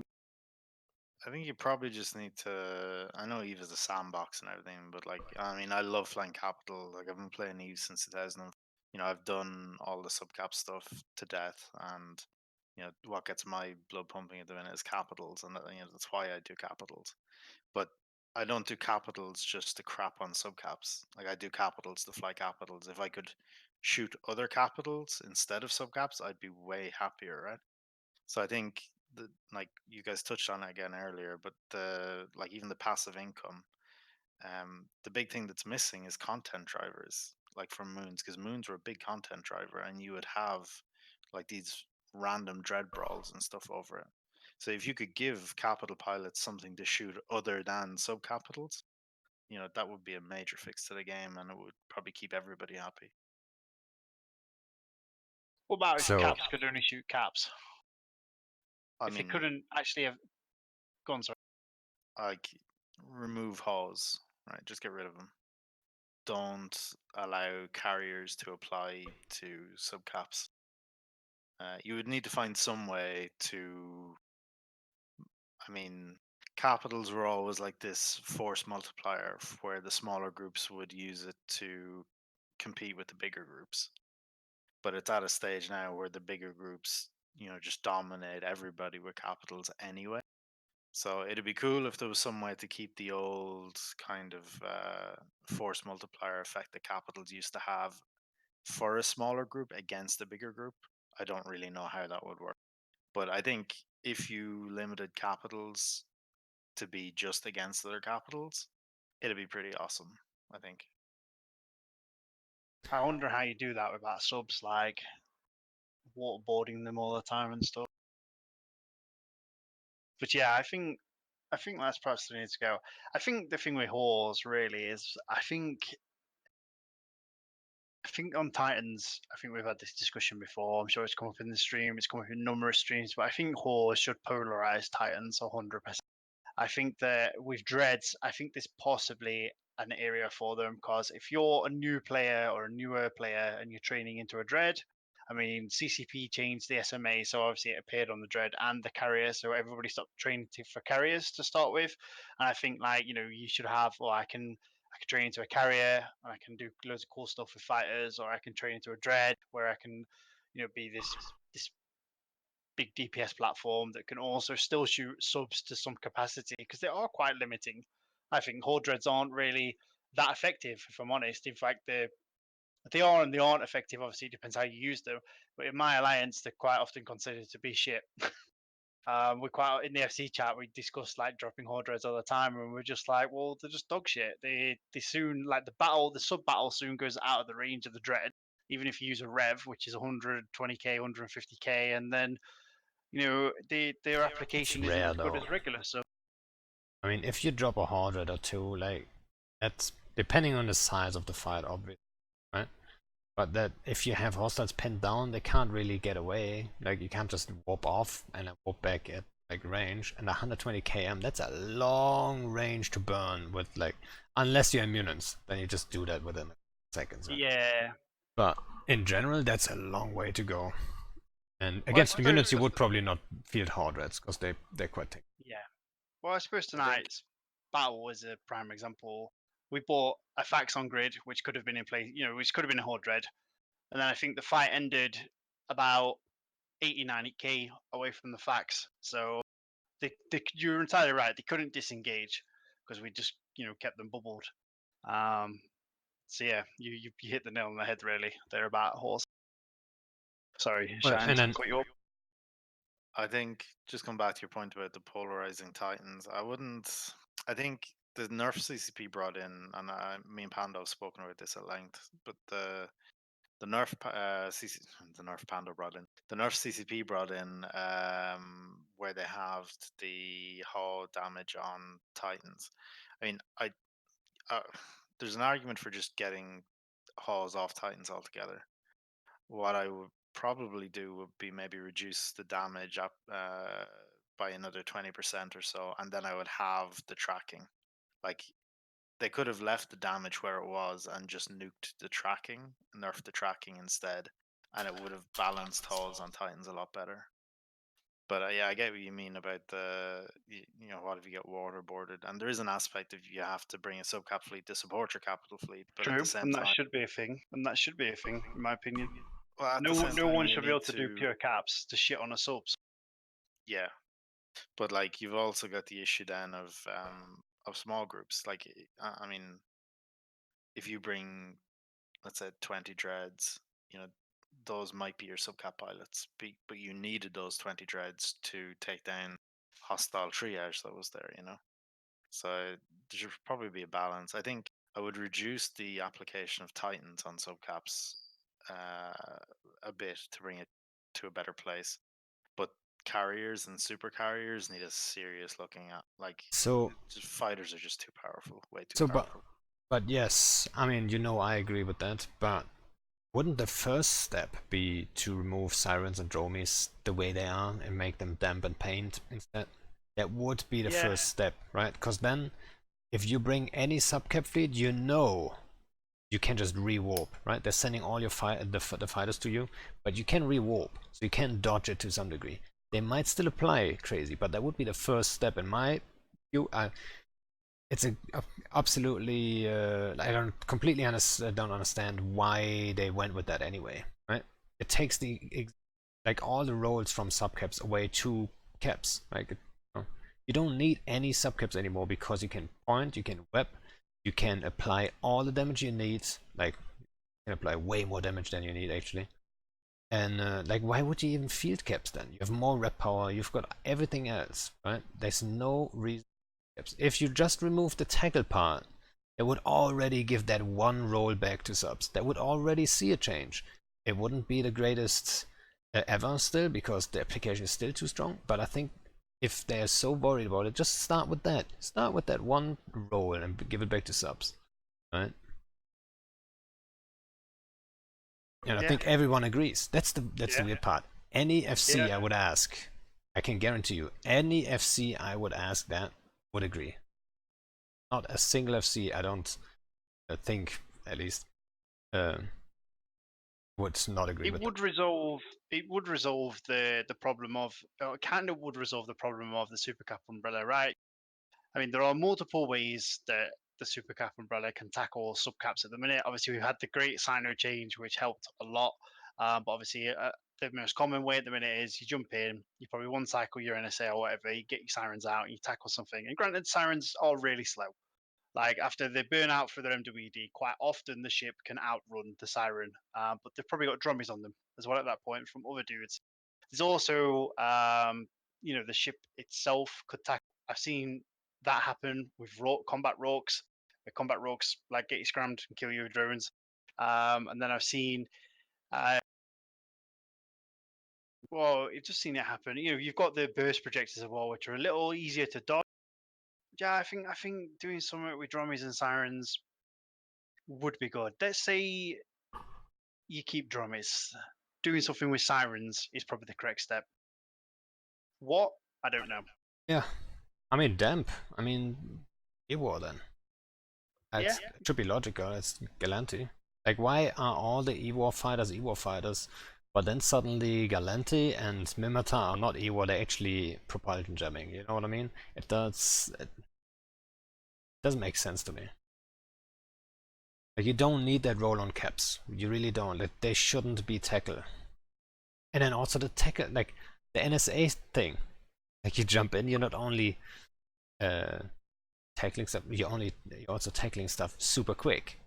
It's not like even that you lock for half an hour. No, you jump in, NSA on, and boom, you've got the lock. Like, that's... From the start, from the beginning on, I was like, what is this? It doesn't make any sense. Yeah, I'd be definitely for that change. I can't hope that's something CCP to do. It's another simple change. I quite often get the CSM asking me a bunch of like questions around roaming, and I think that's one of the things I'm going to go back to them about actually. Like they've asked me and my alliance and like my alliance FCs to provide feedback on roaming in Eve, so they can go back to CCP and provide the feedback we get. And I think 100% I want to be like, the Sino changes were a great. Next, you just need to tackle sirens, and it's, you know, people aren't as scared then to go into super umbrellas, etc., or under some super umbrellas because they know that caps alone can't tackle them. It's going to have to be some sort of subcap fleet or a subcap that does.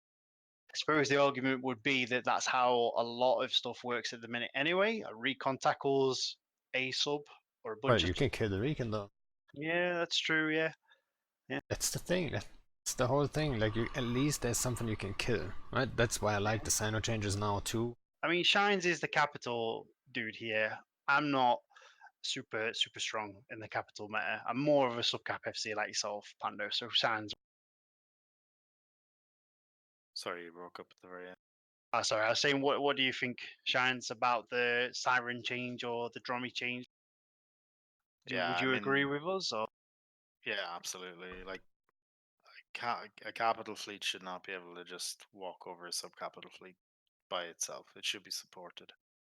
And I mean, like I said earlier, like a lot of people will drop caps because it's fun to do, but if you were to give them another option, you know, like caps fighting caps is probably always what people will want to do instead.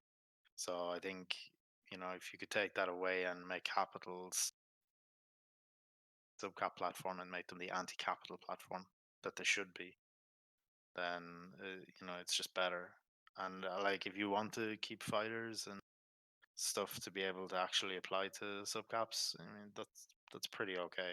But at least with some with drummies and sirens changed, then you know, then your subcap fleet stands a chance. Like you can warp out, right? If you're paying attention and if you're quick enough, you can still get volleyed, but you can still warp out if you're quick. Yeah. There's a lot of subcaps. Say it's a ship type. A lot of people here probably don't even remember, but there's a ship type called battleships. You know, so that's like supposed to be a ship you take into battle. And those have the EHP to tank a volley or two. They don't get volleyed by any capital.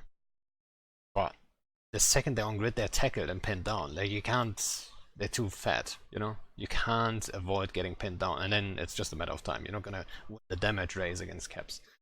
But in theory, if you're not getting tackled by caps and you can take care of the sub caps that are coming in, you could do exactly that. Jump in, kill a fax, align to the next ping, and once you're done with that fax, boom, you pop out again. You just have to survive a certain amount of time, and then they have to bring in subs to actually tackle and pin you down.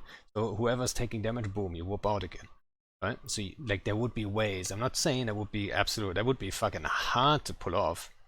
But all I'm saying is it would be possible, technically.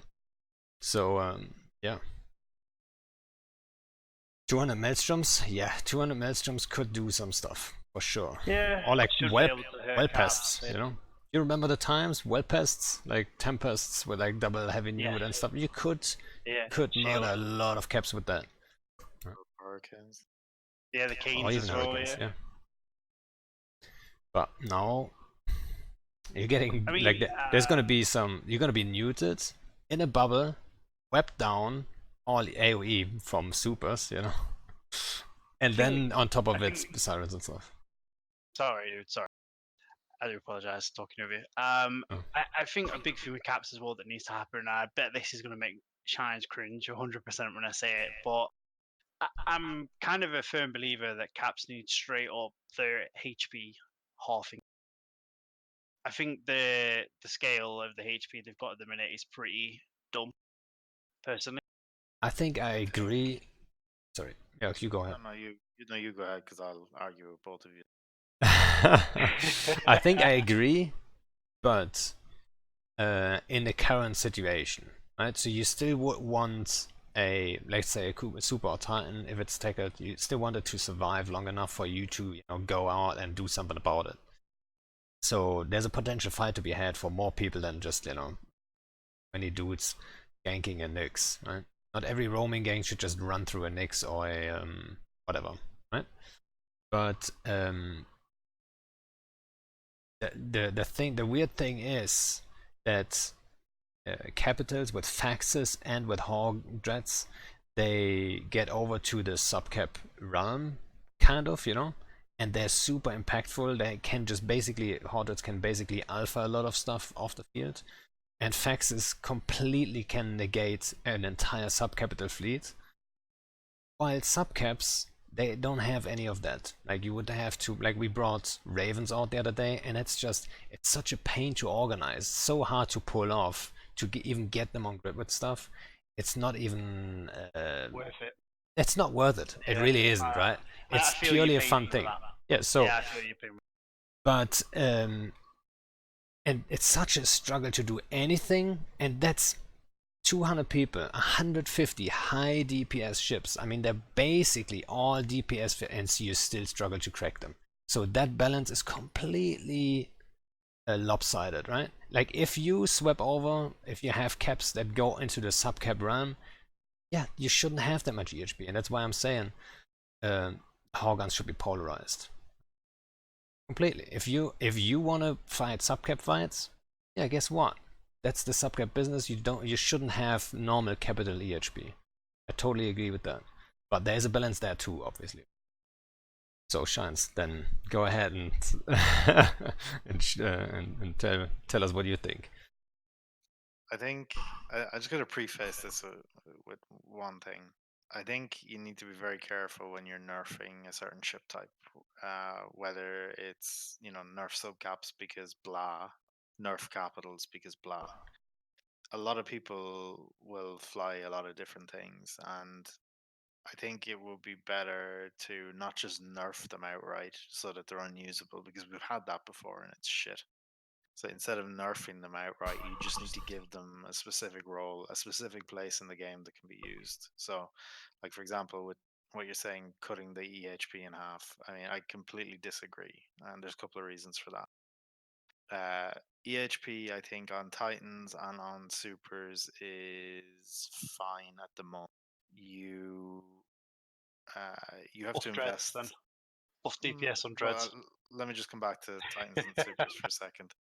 Like, you have to invest a lot of money, and like, I mean, I've been growing the Init Super Fleet for a while, right?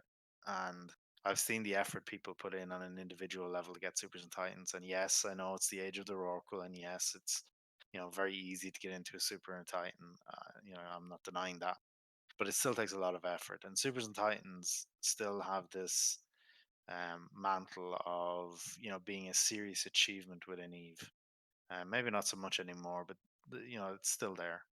And you shouldn't just nerf a toy because it's broken. You should just fix it instead. Um, the only capital I would change is the fax. Like, at the minute, it's so fucking broken. And what I would do would be simply just return it to the stats that the old triage carriers used to have. I would just lift everything off the facts right now and basically turn them back into the old triage carriers with um uh obviously keep the new skins because they're kind of cool. But if you could remove them back to that, it would fix so many problems. Like you would have to dedicate a proper amount of triage to keeping the rest of your fleet alive, because if you run back through like if you run through faxes like crazy, then you know, well, sorry, what I mean is you'd be able to run through faxes quicker, so it would fix some of the problem. The dreads, I don't know, it's hard to say. I mean, I would probably buff the EHP a little bit on them, maybe 10, maybe 20%, but not by a whole lot. I think dreads are fine the way they are. That's capital gun dreads, though. You're talking about Capital gun dreads. Yes, yes, yes, yes, yes. I think with hauls and stuff, you just need to nerf the application, like tracking and maybe 10, 20% damage nerf, and they're probably no. in an okay But spot. so what about? So we said Hall guns should be polarized on Titans. Suggested that, and I still think that's the best way to do it. It's 0% resists, right? So if you're getting caught in a Hall Titan, you don't have your bodies ready to murder everything that's on it, it's very likely that you. But on Hall Dreads, I think 0% is gonna be too low. But what about like a cap at like, I don't know, 40-50%? There's a sweet spot somewhere, right? So subcaps actually have a chance of killing you, right? Because that's my concern with it. Is it's taking the subcap fight, but it's unkillable by subcaps really in an acceptable time frame. And that's my number one problem with it. Yes, but at the same time, subcaps shouldn't be able to just dominate capitals either, right? Well, they wouldn't dominate them completely. But if you want to kill, like if you're like, I mean, I don't agree with the polarizing of the halls, and yeah, like a lot of that is because it would kill my kind of gameplay. But like my Titans are very rarely fit with halls; they're usually anti-capital Yeah, but wait a second. Titans. But yeah, go ahead. So, but you suggested earlier that you would be fine with like removing horse altogether, didn't you? Yeah, absolutely. I would But take why all wouldn't Titan. you then say, okay, yeah, if they're polarized, I mean, at least, like some people would argue, if you polarize them, nobody's going to use them. And I would argue that's totally fine if nobody wants to use them. Right? There might be a crazy dude here and there, but at least that option is there, right? So I think that option doesn't hurt. So it might be kind of the same result. I mean, to me, like killing a Titan, you should either have to dedicate a certain amount of is to it, or you should have to pull off some crazy maneuvers to get it. I don't think just because he has zero resists and dies like a wet paper bag, that to me that's very boring. That's a Well, yeah, I don't but know. I mean, a retting Titan, for example. Right? If you're retting in a Titan, you would use horse. Um, if you get caught, then yeah, there's a very high chance you're gonna die because you got zero resists then. But in general, Titans don't have horse, so they wouldn't just die like a wet, right? I mean, retro kind of hit it on the head there in chat. Like a Titan kill should mean something. Like right now, like I guess that's what it all comes down to. Like if somebody pings carrier tackled in Iridia, like on our Discord right now, I'm going to ignore it because I don't really. Whereas 5 years ago, 6 years ago, someone tackles a carrier, everyone was like scrambling to get on Obviously, the kill yes. now, right? Yeah, I So mean, if I you have see it. Titans, if you have Titans dying left and right just because zero resists or whatever, or half the HP, it's going to get to a stage where even that becomes boring. And then what do you do after that? But I would argue, even if someone would ping, hey, there's a Titan tackled in Iridia, and it's not in direct range of, like, let's say Hellpip, which is like on the border to Fountain, you would probably also ignore it because you think like, oh, by the time we actually get there and all that stuff, the dude is away, and then also we've killed a couple times. Also, it's not. I mean, that's just how the game is at the moment. There's so many people in this game that have Titans. Like that's just how it is. It's like an inflation Yeah. of meaning. I, no, I mean, like, all right, put it this way. If somebody comes into Fountain and kills a carrier, we don't really give a crap, right? If someone comes into Fountain and kills a Titan, it's a completely different deal because it attracts more people to the space. It still means something. And I think, like, even if there's a Titan tackle out of range, Like I would still farm for it because it's a Titan, and you're killing a Titan, but affects the pilot, and it affects me. Like, sure, you're gonna have your J Amazings who have 200 Titans, and they can afford to lose 20 Titans a day if they want to. But not everybody is like that. You've got a lot of people who killing and or losing a Titan still is a big deal, and I think that's one of the nice things about Titan. There are definitely a lot of problems around them. Yeah, I mean, But I mean, they still have meaning, right? But you can't avoid, like, no matter what we change in the game right now, they will always have less meaning than they had, like, let's say 5 years. There's no way around Interestingly, that. as well, the last Titan to die was on the 27th of September. By as a kill, anyway. That wasn't a Titan in Fountain, was it? No, it was a Titan in Iridia. It was Right. a lone Titan. Well, I'm just like, it's just interesting that with what you say and stuff, they perhaps somebody could argue they don't die enough. Yeah, I would totally argue that, and that's you know what? They're growing, aren't they? Really. So the polarizing would help with that. I know what you're saying, though, Shines. I wouldn't. If I was, a big Titan user, I wouldn't want to see my let me put it resistances. this way: if you tackle a Titan, right, and it has 0 resists, and you have 50 bombers, and you kill it in 2 minutes, I don't know what the maths are. I'm just throwing out some figures. Right, fine, you kill a Titan, but it seems very easy. Whereas if you tackle a Titan now, and you manage to position Sino jammers correctly around grid, and you manage to do the drag bubbles, and you really put in the effort as a team, and you kill that Titan, that, like, you're not going to match that feeling, right? Or am I wrong? No, you're right. Putting in the effort as a team to kill it, you're entirely right. I know what you mean. Yeah, but so you can only kill one Titan at a time, though, right? So we can't kill more Titans than are being built. So that's a whole nother issue. Well, so I mean, that's. Could you not say you can't? That's the I'm so. same with everything. Look how positive I am. I would argue you could. I would argue you could. Maybe not on field, but the whole asset safety thing. Maybe Titans shouldn't be that safe in a keystone. I think maybe again, they should it's not about. destroy. I don't think it should be based around nerfing them. I think at the minute, like, a lot of Titans won't leave a super umbrella, right? And I think that's fair enough of just the attitude that there is, and I'm guilty of it as well. But again, that's just the way the game is at the minute. Like, you don't want to leave your umbrella as a Titan because there's a good chance you'll die, and if you die, you get ridiculed for it. And the same with some supers as well. And outside of the umbrella, there's no real reason to deploy your supers anywhere because there's no reason to fight. Like, there's no reason, for example, for initiative to go to Declan and kick the shit out of GOTG, or get the shit kicked out of it. Like, there's no reason for us to move north other than purely to fight. There's no conflict driver. There's no reason why we should use our Titans other than what we're using them for now. And I think instead, maybe of trying to nerf Titans, or maybe nerf them against subcaps, sure, but like, why aren't we killing more than it's being built? Is because they're not being used and they're not being put in situations that matter anymore. Like, if you again, over the towers, like what you guys were talking about earlier, towers were a big deal, and towers, they were a great content generator. Sure, it was boring to spend a few minutes refing them, but you were guaranteed a fight on the next evening, basically. Yeah, you weren't guaranteed a fight, right?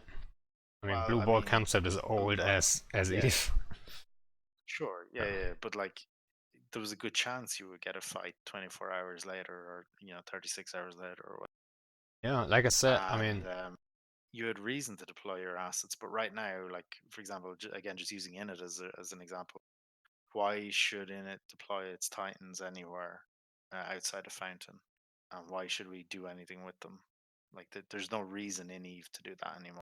I mean, sure, go and invade somebody, but I'd kind of hate to see, though, a situation or a scenario where we have like a group living in Tribute, and then they move all their supers to Syndicate and dominate with Titans there and all the moons.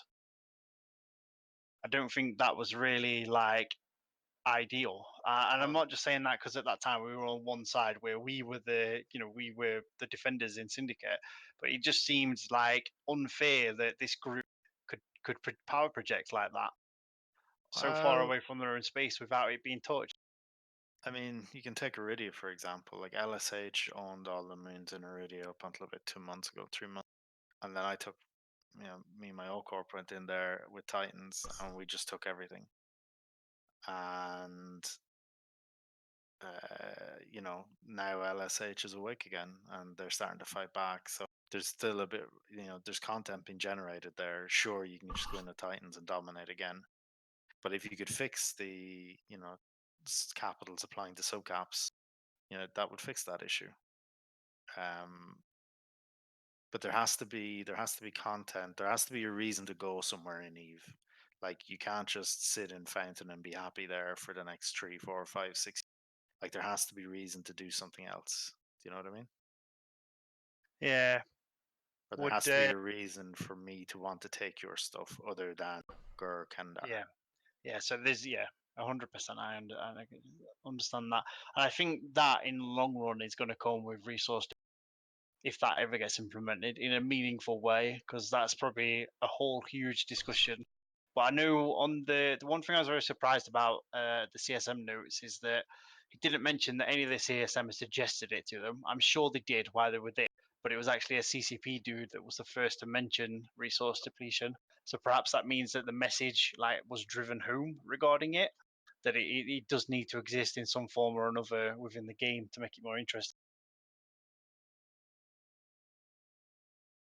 Yeah, I mean, so I know CCP brought up a couple changes that I would love to see in the game, but it doesn't mean listening. They're probably not even listening to all the CCP guys, right?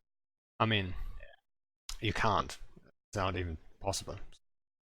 I'm just hoping they're focusing on the right things. I actually talked to CCP Rise not too long about the whole local thing, and that they have to, in my opinion at least, find the middle ground there with local. And that if they are aiming to do that, they should let us know. They should make a dev blog and say, hey guys, so we made this experiment, we got the data, and we are working now on a solution that's, that we think is the perfect middle ground.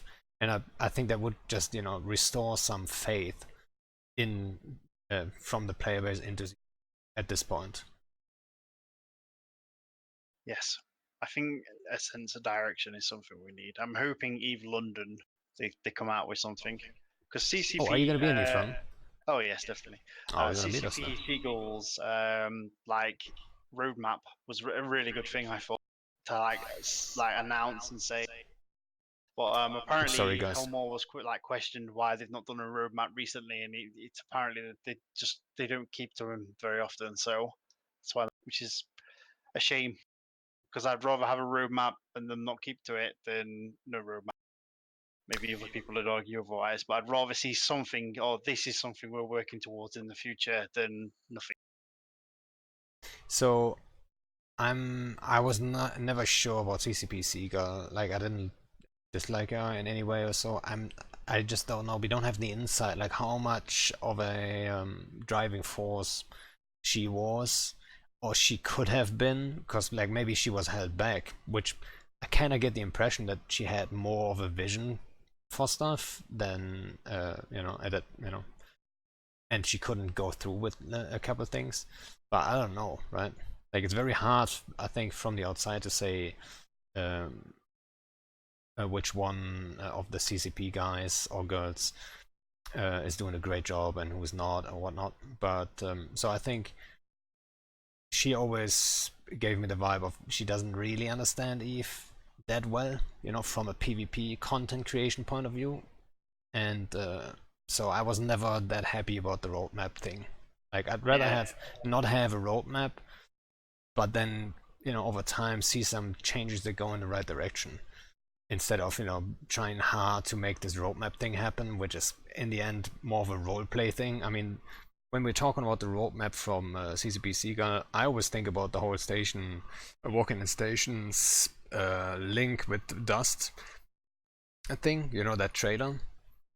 And I think that was like a cool visual kind of thing, but it didn't really have like a playable concept behind it, right? I mean, what was the idea there? Like, it looked cool, but that's basically it. Like, what was the implication? Like, where did she want to go with that?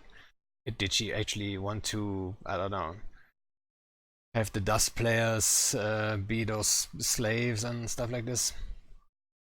There was never any of that thought. It was just a beautiful trailer. You know what I mean? Like, she never said like we want to go here. Like, so how much of a roadmap was it actually? I don't even know. If that makes any sense. Yeah. Do you think maybe if they were to come out and say something like, right guys, we realized X is a problem, we're now working to fix it. So you actually knew what they were working on. Yeah, Yeah, probably. yeah. Well, we do know that 80% of development time is working towards the new player experience, isn't it? And that last 20% is for everything else. So it's going to be That's slow crazy. for a while. I think that's crazy. Because, so, I mean, I just talked about it earlier about the thing I suggested a while ago, an extended new player experience. I still believe like that social aspect is completely missing, but like to dedicate 80% of your dev time to it, I think that's a major mistake. I mean, that's way too much. I mean, if it's 80% of your dev time for, let's say, a couple months, and like for how long are they going to focus with 80% of it? That's a big question that they never brought up, right? Like, are they going to do that for the next 5 years? Like, you know, that's like, it's a big question. Like 80%, that's just one of the two numbers you need. And, you know, they never said how long. I think it's I think you're entirely right, but I think another thing, I think it's come from the the buyout, the takeover. If you remember, they've like they sold the shares or whatever the technicality was for X amount, and a bonus could be achieved if they hit some targets. And I wonder if the new PE is obviously geared towards hitting these targets, so they get the payout for the remainder of the business. And that's perhaps why they're pumping so much development time into it at the moment. I think ultimately, new players coming to the game and staying isn't really a bad thing. No, I'm not saying it's a bad thing, right? I mean, Of it's not course, gonna you missed hurt the the game. positive.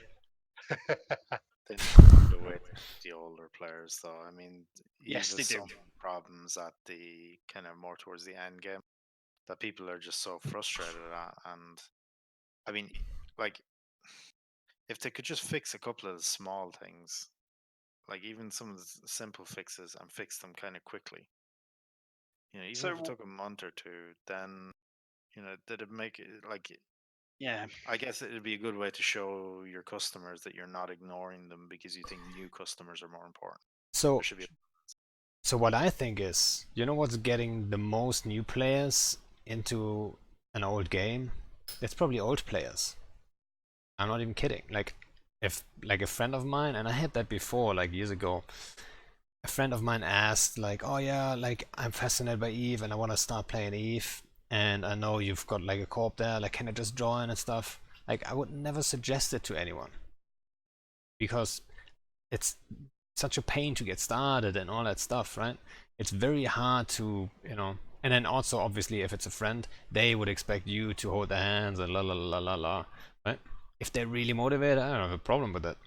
But to go out and then look for friends that might be interested, hey, you have to start playing Eve, like I don't see myself doing that anytime soon. Because I know like if they get started, they're like, what even is this? Right? So like, yes, there needs to be some changes done for the beginning of like the new play experience and stuff. But I think 80% of your dev thing, that's a gamble, you know. It might be, it might turn out all well, but I think it's a gamble.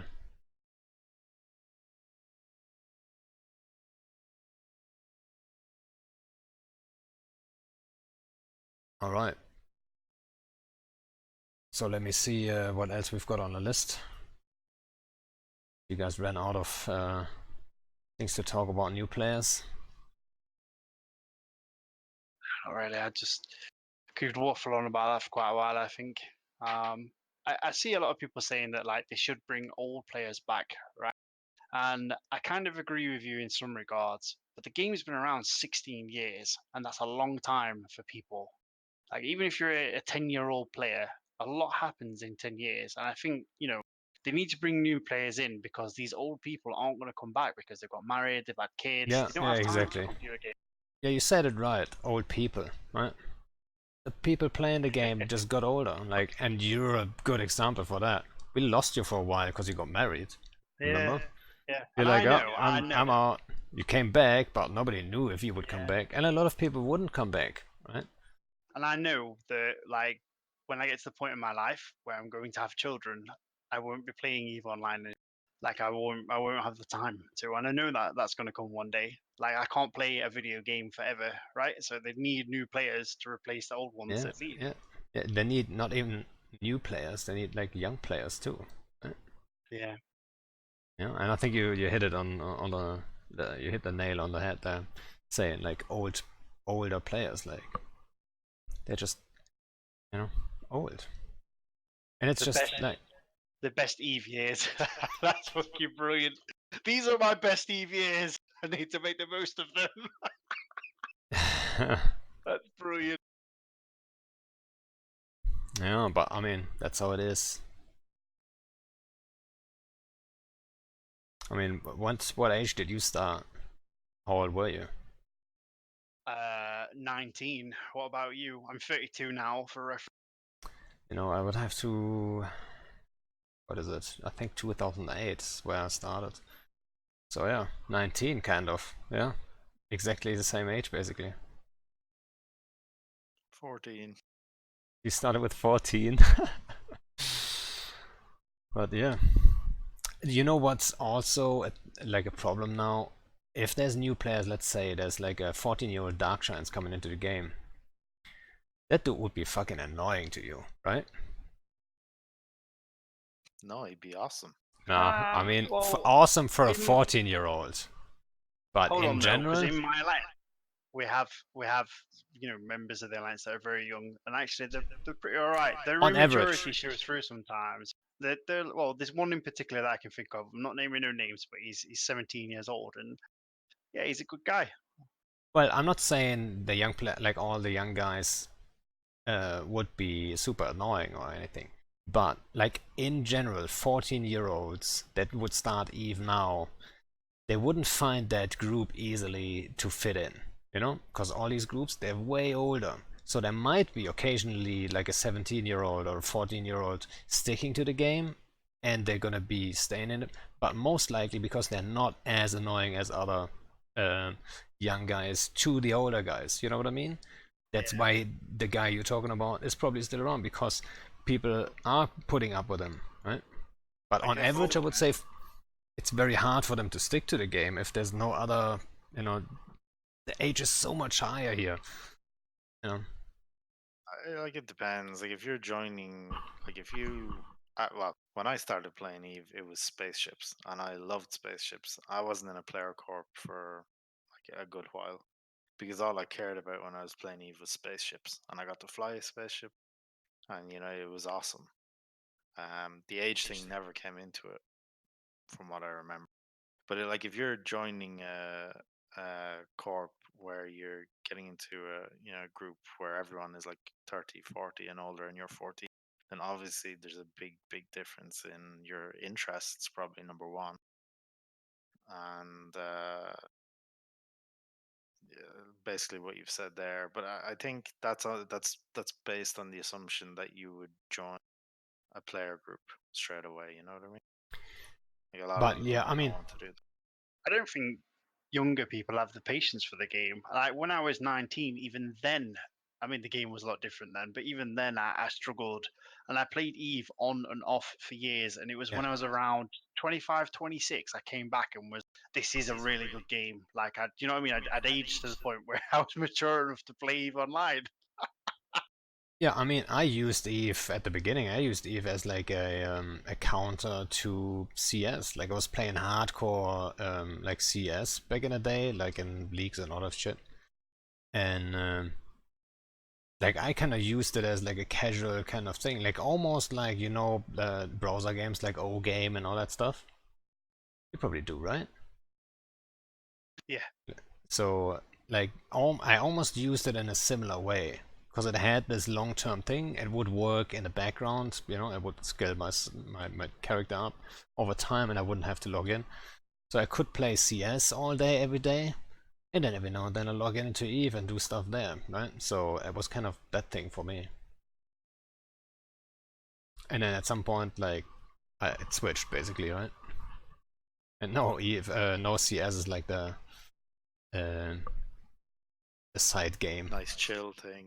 The nice, yeah. I'm not even kidding, right? Sometimes I'm playing not CS that much, but like Overwatch or like PUBG to calm down after a fleet or something. That happened before. Right? Is that Just when to a chill horse out. gets dropped on you? Yeah, well, for You go to example. chill out.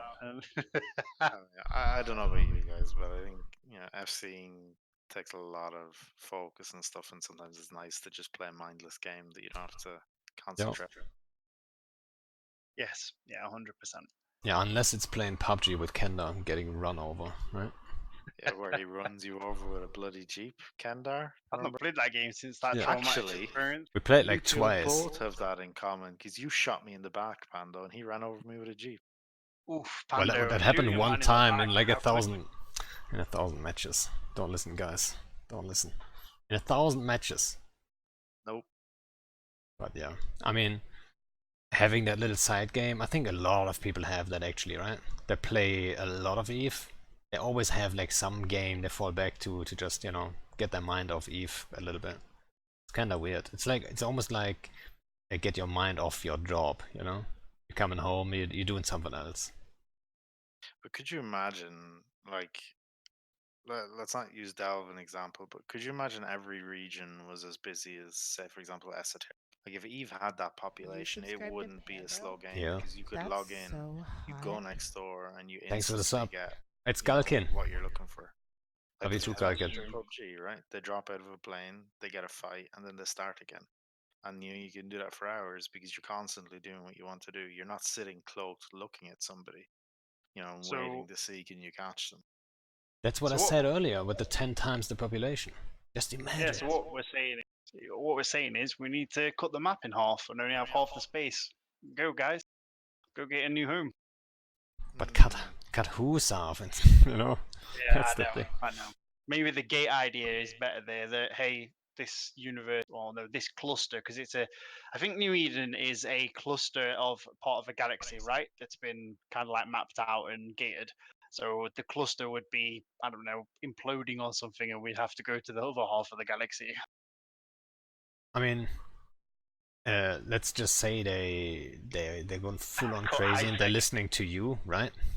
And they would just say, okay, in 2 months, all the space is gonna collapse, and in 2 months you have to have your assets somewhere in low sec at least. Right? Oh, it'd be like in PUBG with the what is it, the wall or whatever, the electric comes along, and it'd be like that had happened. Oh in no! Think Battle about this. Royale, and the last guy in Jita survives. He wins and gets the chicken dinner. Ay ay ay. You don't want to cut the space in half. You want to actually spread it out more, like move the regions further up. I think. Further apart, capital-wise, but not jump-wise. If you're gonna do that, You know then what I mean? at least give like Sorry, NPC like space in each. Light years. I mean, like I think maybe it was false. I was saying it. I can't remember. I talk a lot of crap, but It's you late. need It's to fine. introduce more NPC space. Exactly what you just said, Kendar. And then you need to spread the regions out more. Not more in terms of light years. Have more bottlenecks. All that kind of stuff. Because if you have the map and just force everyone closer together, what you're gonna have is, one side of the map being in range of Imperium, the other side of the map being in range of Legacy, and then the other side of the map being in range of Fam Fam. And you're just gonna have everybody dropping supers on everybody just because. Is that a bad thing? Think Absolutely. it's time. No. Let's do this. Let's Thunderdome Tranquility. You can't even Thunderdome though, because Imperium just dominates everybody when it Oh, comes that's to true. Titans. Yeah, true. But someone has to win, right? Well, they have won, haven't they? Really. I mean, what they've rebuilt since the 2-3 years ago when the Casino War happened, or World War B, whatever you want to. And then they were the underdog for quite a while, and then they went to Delve and just basically, I want to say, corrected every wrong that caused them to be evicted in the first, plus some more, and got ahead of every other group, didn't they? So I think Legacy's pretty big now, though, to be honest. I wonder if somebody actually sat down and did the maths, is the Legacy coalition bigger than the Imperium? I don't think it is, but how far behind is it? That would be interesting. Well, quite Far. significantly, yeah. I mean, I can tell by rockall numbers. Like, the more rockalls you have in space mining all day, the stronger you are, probably. That's just the game we're playing at the moment. Which is super sad, I think. But yeah, I can tell how many rockets are in space all over the map. And who is mining, who's not, who's feeling safe to mine 24/7, who is not, all that stuff. And I think at the moment, Delve is the only region that has like a really significant amount of black rockals and a capital presence 24/7, right? Even Malpais with PanFam and stuff, they have a massive umbrella right now, all in one place with all like PL and C and Horde in one place basically. But they're not mining 24/7. There's certain times they can mine and certain times they can't. And the Delve machine never stops. So catching up I with think that the only is thing possible almost. The only thing Delve done differently was they organized. Like if PamFam had done the same thing instead of just going, we're elite, and sitting back on arses and not logging in until they see pings, to drop their titans. Like if PamFam had done that, then the war up in the north, so X47 and that would have had a very different. It would have been far more balanced. So But yes, but I mean, it would be a complete cultural switch, right? I think it wasn't as much of a switch in culture for Imperium or Lagoons than it would have been for PanFam or for NC and PL. Like, try to tell all these guys that I don't want to talk bad about them, but a lot of them might have thought at the time they're the best of the best, right? They're the high quality elite. It's just that's what they thought. Like, I mean, it's not talking shit, right? But and then tell them to rock on mine. It's like probably not gonna happen. It's way harder to explain it to these guys than to like goons who had never claimed to be the best of the best, like pilot wise, but they always said like, yeah, we find a way to make it work, and we've got numbers, and that's exactly their approach. They played the game how it was laid out. Nobody saw it really, and then they had the numbers. They just pushed for these numbers, and they pushed so hard like that nobody saw it coming before it was too late, I guess. If you throw enough shit at a wall, it sticks. Is what springs to mind. I mean, I love my time in Goons. It was really good, and I still love a lot of the people there. Yeah, it definitely is just numbers with them, like mass numbers. I mean, when we got evicted out of the north, basically the leadership in GSF turned around and hands down said, "Look, we never want to be in a position where this happens again. We never want to be in a position where the whole server can unite and kick us out of our space. So basically, we're going to become the biggest group that exists in nullsec," and they did. I mean, numbers is definitely a thing, but like, you have to hand it to the guys like in Goons Forum specifically, like the organization and the effort that goes into dealing with those numbers, and just like from Tuzzy doing the logistics stuff to just the organization of the FC. It's all down to organization. Like the numbers are definitely super important, but the organization behind the Imperium is crazy. And I just think a lot of other groups don't have that. And if they did, then maybe they could contest.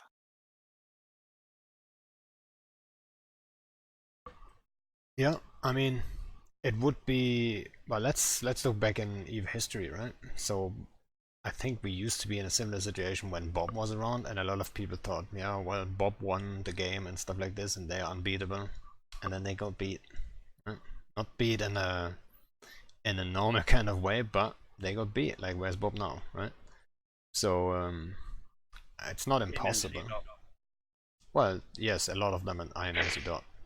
A lot of them are like they're all over the place, basically, right? At this point, a lot of them probably stopped playing, to be honest. But in general, like nobody expected them to fall in Delve at the time and stuff. So it might just happen. You never know. Yeah, another 7 years and we might be there. You're so negative. Theoretically. Oh no, it's what's going to happen now because it was the same in the past. When we sat in deck, we thought we were, pretty untouchable. We got this super cool code, and then someone came and poked it with a huge stick, and it fell apart more or less. Except for you guys, you probably are the last. No, that's not the truth. You're not the last CFC alliance still in the Imperium because there are others, but you are probably the last independent CFC alliance in the Imperium. Yeah, which is kind of funny. Yeah. When World War B kicked off, everyone said like, "Hey, like, wait, in it, you should leave now, cause the Imperium is weak." And we're like, "Wait, what? That doesn't make any sense. Like, we were in the Imperium before that, so why would we just leave now?" And now the Imperium is like up to like basically in this position, and zehsuddenly everyone's saying, "Hey, in it, you should leave, cause the Imperium is strong now." It's Yeah. like it doesn't make any sense. The Imperium super strong, please. Yeah. Yeah, it's like whatever. I mean, you can also have situations like, let's say, for example, John Hartley and Hiawatha go and get married. They lose another F because he gets married. You eventually lose your leadership. Wait, John Hartley got married? Yeah, to Hiawatha. Oh, all right, I get it. And like you start to lose your FCs to different. I'm saying FCs, but you can lose your different leadership to real life, or whatever. Maybe don't want to play the game anymore, and that's another way that empires can take a hit. Like, as soon as you lose the people at the top, Yes. for whatever Fail reason. cascade. Yeah. Yeah. I mean, you can have the most Titans in the world, but if you have a guy who doesn't know the front end of a Titan from the back end of a Titan leading everybody, then it doesn't matter. And that's happened a lot in the past in Eve with certain groups. They've definitely had, let's say, spotty leadership. Not goons, obviously, yeah, but I'm on about, there's been plenty of groups out there that have had weird leadership. I want to say GigX. GigX was just a beast on his own.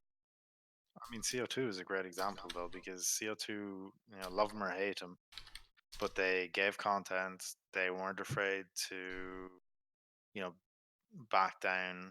And then as soon as GigX got GigX, I'm gonna CO2 died.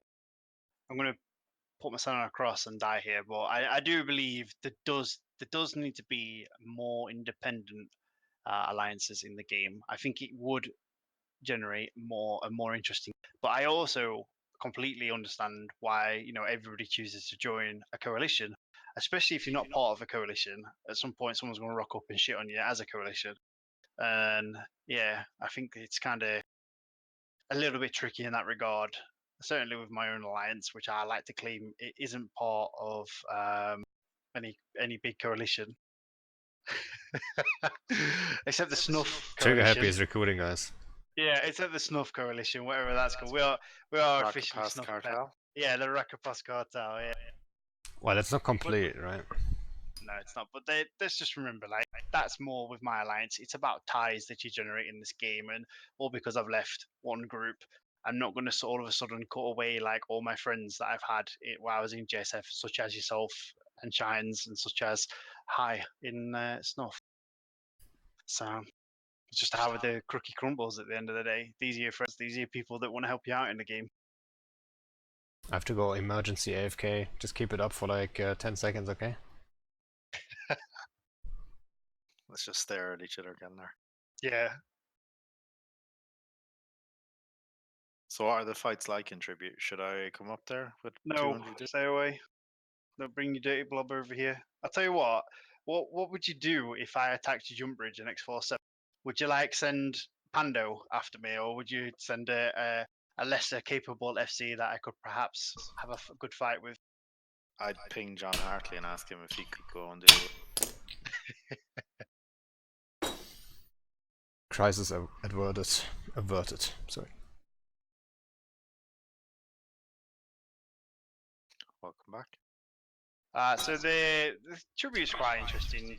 Well, it was when we moved in. It's quieted down a lot now. We've got Rote living here. We've got a group called Unspoken that live with another alliance called Just a Game, and they kind of like their activities teetered off. We've got another group called Senti, and their activities teetered off as well. I think they're all students basically, and they've gone back to uni. I haven't got as much time for the game.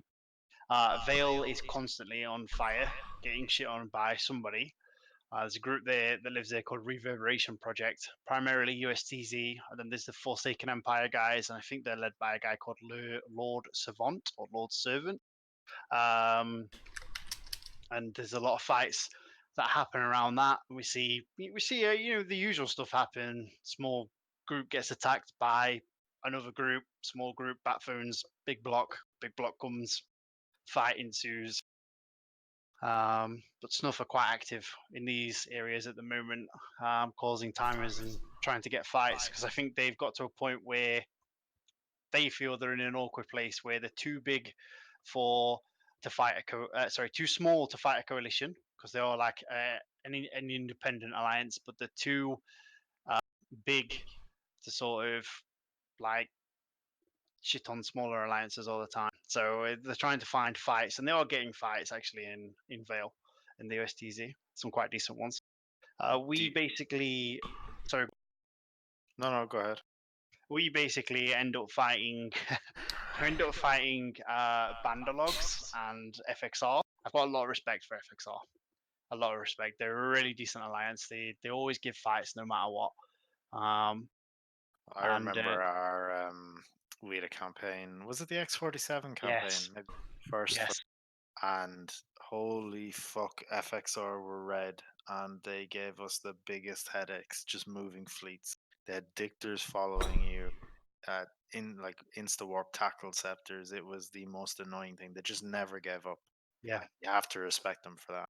Yeah, I remember one day, I think we were anchoring a Rotaru in our stager, which was X70, and they nearly killed it with. And I was like in Ishtars for some reason, trying to chase them down in Ishtars, and they just kept like basically MJDing around the structure, or kept warping around the structure to a perch and kept shooting it. And they got it really low, and eventually, I made the big brain play to reship to Retributions, and we undocked. Oh yeah, actually John chemoed them. That probably was what it was. Actually, John Hartley chemoed them. But I remember as well, we reshipped to Retributions and managed to like actually warp on them and kill them. But yeah, I had a lot of respect for them. They did quite well up until the point the super fleet came up, and then you just can't really stop that, can you? Especially when you're a small guy. Well, how do you tell me if I'm hijacking a bit, Pando, but like for you guys fighting in tribute at the minute, I mean, it's not far away, right, on the left hand side, and then you got Pam Fam on the right hand side.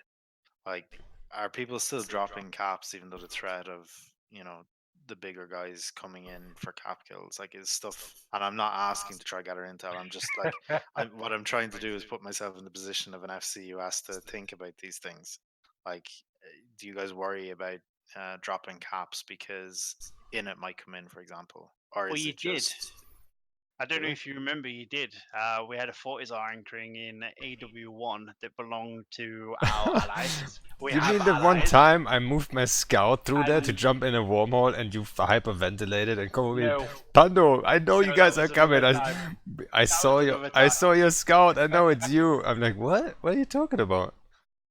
You lost all the trust in me. I was so disappointed. That was another time. That was when we was anchoring our stager, basically, and we was like this tiny little 150-man alliance that's trying to anchor a Fortizar, which was. Yeah, you have to say it was during Blackout too. Yeah, and yeah, so no, the AW1 fort was our allies. They're a group called Hazardous. Thanks for the sub. And Yeah, I think it was Bongo that came to shit on it in Ferox's. And I started that I couldn't win because you had a stash in Hakonin at the time. And yeah, we got face fucked basically. I The missed that.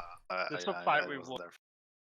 The sub fight we won, but the cat fight we lost big time because you came in with like fucking 80 dreads or something, and we had like 4 on grid. Initiative. I kind of still remember that one, but yeah, I don't know exactly what happened there. But yeah, I mean that's always the thing in big groups too. You're always trying to get content for your boys, right? So if we are getting bored and stuff, and we have dreads in range to some hostile dreads, some FC might just pick them up and go engage it, and that just happens, right? I don't hold it against you. I would have done the exact same thing. But we are actually, I think, always considering like where do we want to focus on and where do we want to stay out of a little bit, right? Like the tribute thing, like we're not showing up there a whole lot, right? It's not our fight there, even though we are aware of some timers here and there, and then obviously we're good friends. That if you would be in real trouble, you could ask us. So far you didn't, so we would show up if you really wanted to, but yeah, we're gonna stay out of stuff there, and like we don't want to lopside stuff necessarily. Yeah, that's Speak for fair yourself. enough. I'm writing the pings right Moving Titans. I mean, yeah, Norman says it, like saving the GOTG Titans, it's the kind of thing, right? Where we're trying to be great. fair. I mean, it was half and half. It was half, the reason for that was that we thought GOTG are struggling hard at that point in time. They were really close to actually collapsing under the pressure of like PanFam. But also the other half was we don't like PanFam, so we we saved them more to hurt the PanFam guys than to save GOTG probably. I mean, probably 50-50, right? No, it was absolutely 100%. No, it was not our 100%. Well, That's from your perspective. We just wanted to annoy Pam Fam. I we remember did, the 100%. conversation still. Like the three of us on the way there. So for those who probably that are listening that are just confused, what are they even talking about? So like a while back, there was a couple guys that had fleets. So Black Legion, PL, Horde, and Bombers Bar were there, and they tackled a couple GOTG Titans, right? So I think they had 5 in total, and we saw it, and we formed up quite fast, and we had a full fleet. Everyone was hyped about this, and I think most people thought we were going to go help kill those Titans. So we burned there, and by the time we arrived, one of the Titans was down, right? But then we went in and actually saved the rest of the Titans instead of helping to kill them. So they got away with, like, they lost 1 Titan, still hurts, but they could have lost all of the stuff on grid, right? 5 Titans and, I don't know, a couple supers. And so I remember on the way, we discussed that in Whisper. Like, everyone was thinking, oh yeah, we're going to kill those Titans. And then the 3 of us, Bliss, Chance and I, we were whispering and deciding, like, what are we actually doing? Like, do we actually want to jump in there and help PanFam kill those Titans? And then, from my perspective, for me it was 50-50. Maybe for you it was 100% to hurt PanFam there, but for me it was 50-50. I'm not sure what Bliss's point was on it. Something But, had yeah. happened. Something had happened. Like I can't remember what it was. Was it the week before or 2 weeks before? Something With big Marshy? happened on Reddit. I can't remember. I remember it was something on Reddit, and I just remember thinking, how salty is everybody gonna be if we go in and do Yeah, this that's just true. for the lol? And Thanks it for was this. just, Thanks for the let's do donation. it because we can Look do back. it, Thanks a and lot, because dude. it's gonna piss off Pam Fam. I actually because, wanted to say it earlier, but I didn't want to Well, I mean, uh, that's what I talk thought. over someone else. Yeah, no, I agree. I think it certainly did piss them off. Certainly did. You remember I don't know if you remember, there was some salt being thrown around in the blue donut. I don't know if that's still a thing or not. I left it maybe a week after I joined it. That's the worst Discord. But fact is, nobody would be talking about these Titans anymore if we would have killed them, right? Yes, that's true. Yeah. Nobody would give a shit. I think our own guys were like angry but smiling, Yeah, kind yeah, of. yeah. I mean, it was like 10% of our guys, I think, were like disappointed, right? Because they like, oh shit, yeah, a couple Titan kills. And I think about 90% of our fleet were at the end. They saw what we did there, so they were fine with it. So yeah, to come back to the point, I think we're always trying to, be a little bit balanced about it, and not be like complete, shitheads and kill someone else's conflict, basically, right? And we kind of appreciate that. We really, it is the only place really in Eve that small alliances can grow. But at the same time, we all know that groups have to do and look after, their own group's best interests. And if that involves showing up and shitting on someone's fight, then you're going to show up and shit on someone's fight. We did that before. Is I'm there- not saying we never did that, right? It happened before. Yeah. Is there Everyone some does it. kind of like unspoken gentleman's agreement where everyone kind of respects the fights for what they are? Well, actually, for me, the fights are greatly divided by TZ. I think we are the only. When I talk about myself here, I'm talking about. So there are 3 Are you alliances that subscribed to live Pando? with Thanks for the That's sub, together Corky. in Tribute. What's up? I haven't in seen you UTZ, around. and that's Trigger Happy, which is the alliance I lead. Then there's the Hazardous Company, which is Toxic, and then there's also Project Gunday, which you guys are familiar with, and they also are living with us. And it's all we're all basically EUTZ driven. There is some element of USTZ in there, but the remainder of the alliances in Tribute are USTZ driven. They're all USTZ timed, and the only exception to that is Senti, who are EUTZ driven, but they're a very small alliance. So there isn't really a gentleman's agreement because everything's naturally tanked from each other anyway. Like we can't really do anything to the USTZ stuff because we're in bed, and they can can't do anything to our stuff unless it's on a weekend in that crossover. There is an agreement, a solid agreement in place. I'm more than happy to talk about that as well. It's only temporarily though. It was to help Toxic get moved in. Probably expires in about 3 months' time, and that's just no Intosis between the alliances in Tribute. Senti aren't part of that though. I don't know why they weren't included at the time, but Unspoken and Rote chose not to include them. And we honour that.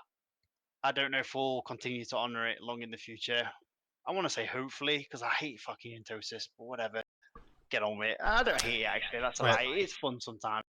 That's It's another fun at thing. this scale. That's another thing we could talk about, right? Like, why do almost all FCs hate Entosis? Right? Like, what do you think is the main reason why people hate it so much and don't want to do it? I hate it in the Imperium because it'd be like 1,000 people trying to fight over an iHub timer in a constellation. At this scale, it's actually quite enjoyable. We've had a lot of Intosis fights against the guys in Pure, and we have enjoyed them. But it's when you introduce, I think, so many people and so many moving elements of it. So obviously, if you've got 1,000 people fighting over an iHub timer, 500 aside, you're looking at 4 fleets in play in total in the constellation, right? And it's like all these moving fleets in this constellation moving around, trying to get on top of nodes and stop other fleets from getting into position where they can contest nodes and so on. So that's kind of what I didn't really enjoy. But here, when it's 30 versus 30, which is the size of the scale we are generally, it's quite enjoyable. I'd actually argue not really the opposite, but like I remember the fights that we had over. Do you remember when we were trying to break all the PAM-FAM iHubs to get the Titan fleet in under the jammers in the north? No. Like you had GOTG and Immunium fleet, you had PAM-FAM and like NC Dot and Immunium fleet, and then maybe Horde and Eagles or something. And then you had Imperial like Goons in a Megatron fleet, and then you had Inid and Stukas.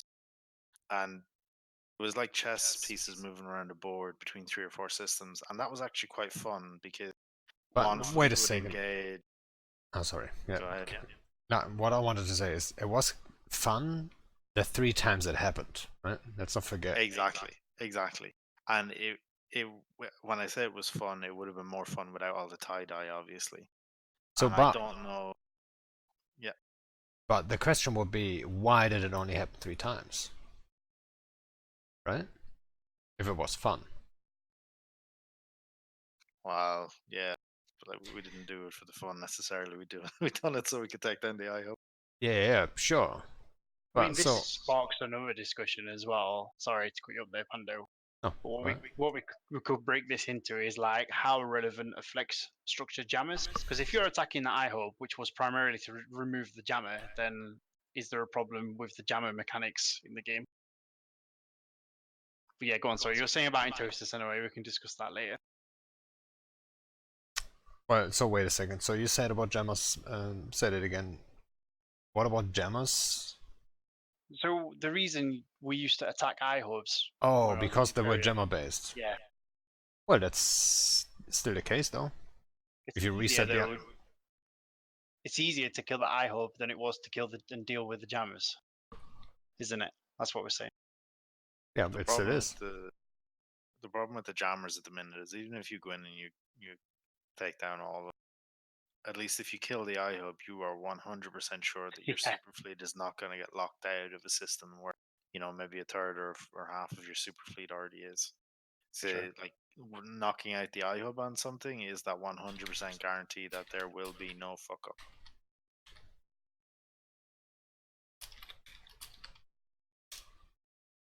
True. But It's a so solid tactic.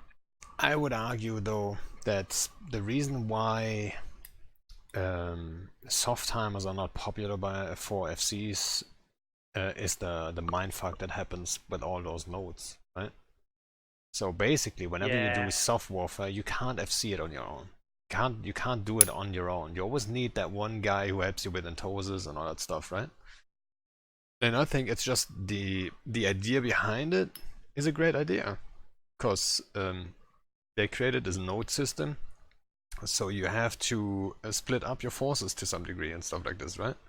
But so those nodes, they don't have enough lifetime to actually react to them, and there are way too many of them. So it always becomes this race of super fast doctrines that just zoom around and try to snatch those nodes. And the fight is like the fights itself. They're not really. There's no incentive to fight. You actually don't want to fight, right? Because you can't. If you lose your main fleet, obviously they can split up completely and then dominate.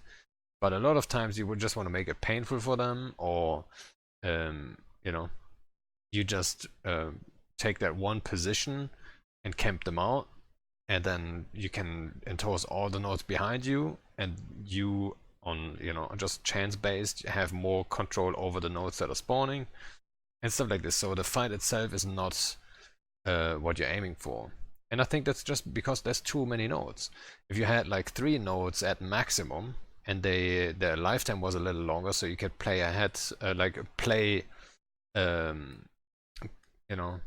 or make a play for them, then it would be a different story, right? And then obviously there's a balance to it, and if you get lucky, you just win it. It's just if it's lucky and they spawn all in your corner, then you would just win it. But I mean, I just know that soft warfare with all those nodes and stuff like this is just such a painful thing to do, and it's that's why FCs, obviously this is like we are all FCs, but wouldn't you agree that FCs are probably the content drivers in this game? Like, I think nobody would argue that, right? And if FCs don't want to do something, it's not gonna happen. Like, Middenny is not gonna go out and start a fleet to get some Toses going or whatever. Like, that's not happening. And I think that's a lot of times, you can think about all kinds of great shit, but if the FCs don't want to do it, then it's not happening. It simply isn't happening. So Tell you my own experience that like if you have a great fight, you an awesome Stuka fleet, or you after brawling nightmares or something, and it was a legitimate good fight that everyone, you can sit down at the end of the fleet and actually enjoy what it was. Whereas every fucking Intosa fleet I've done, I've just gotten up and walked away from the computer and just gone and done something else for I people. agree. Yeah, I agree. And then also That another should be problem able with it to is tell. the thing also is with Enforcers Wars, even without a good fight or brawl or whatever, you don't know how long it's gonna take. You know what I mean? So you take a fight on a Yeah. node, and it might just drag out to 5 hours, and you might not even have a fight, and that's ridiculous, right? Because it's so many nodes, and there's a stalemate at some point, and then people enforce each other, and it's just so like it drains your energy. Subscribe to And you might Panda? do it once or That's twice. so You know? hot. Thanks for the gifted sub. Yeah, but then as well as that, you're trying to. You're trying to what? Sorry, I wasn't sure if you broke up or not. No. You're like at the same time you're trying to entertain the 100 people that you have in your fleet, and like if you know go through that solve stuff and you're like, oh, just one more grind, guys, just one more grind, and you don't get a fight over 3 or 4 things. I mean, that's just not fun for anybody, like including the guys that are blue balling, because they don't get anything out of it either. Yeah, true. The thing with Solve is, well, I've got to remember, so the Entosis link, the idea behind it for CCP was they needed a way to determine who was winning, like the content. And in the past, obviously, this was like shooting the iHub or whatever until it exploded. And now it's obviously run around and Entosis these nodes. I think it's definitely ready for some iteration on it. Possibly like, you shoot the node now or something, and it doesn't need to be like a long bash or anything like that either. It can be pretty quick, but then that might introduce a problem of like nodes. I'm not sure. I think I actually liked the I mean, I haven't really thought through the mechanics on it 100%, but what I like the old solve structures, the Dominion solve, where you had to drop an SBU and then kill all the different bits and pieces. But I think if they were able to do something like that while maintaining the ADM system, like let's say if it's a like zero ADM system or whatever, you get very little or to no resists on your iHub. Whereas if it's your capital and ADM 6, it's buffed up more. Something along those lines where you're actually shooting someone instead of just trying to play, chess, cutting off enemy fleets, but not actually fighting. Because like Pando said, if you lose your main fleet, that's it.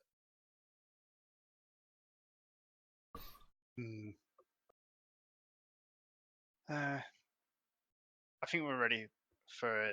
I mean, they're not going to touch that for the next 5 years, but I think we're ready for definitely ready for some change. We've been ready for ages. I mean, I'm hoping the administration hub comes in, right, which is a citadel that replaces the TCU and the iHub, and it's probably going to be shootable. And yes, it's going to have all the horrible citadel mechanics that go with it, and that's how Solve's going to be determined in a system. But who knows? Who knows what CCP are doing?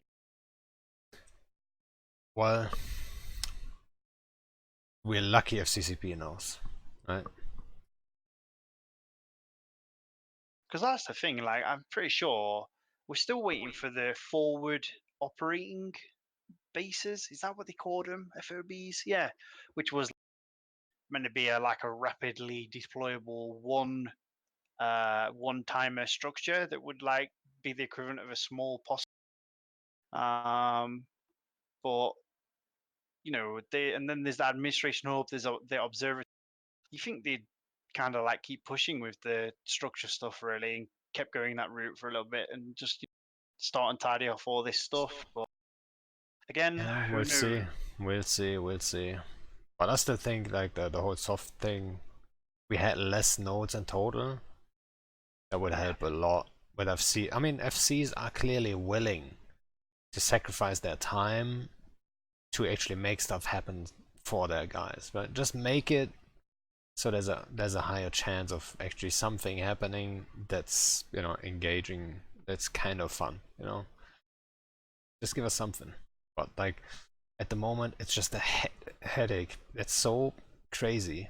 Like every time you form for an Entosis fight, you feel like you're sacrificing yourself. You know what I mean? Like, you can do that every now and then, but you can't do it long term. Like you can't do it on a daily basis for a long time. And then, I mean, I talked to Elo last week and the week before, and they've been in a long war, and a lot of Entosa's timers and stuff like this, right?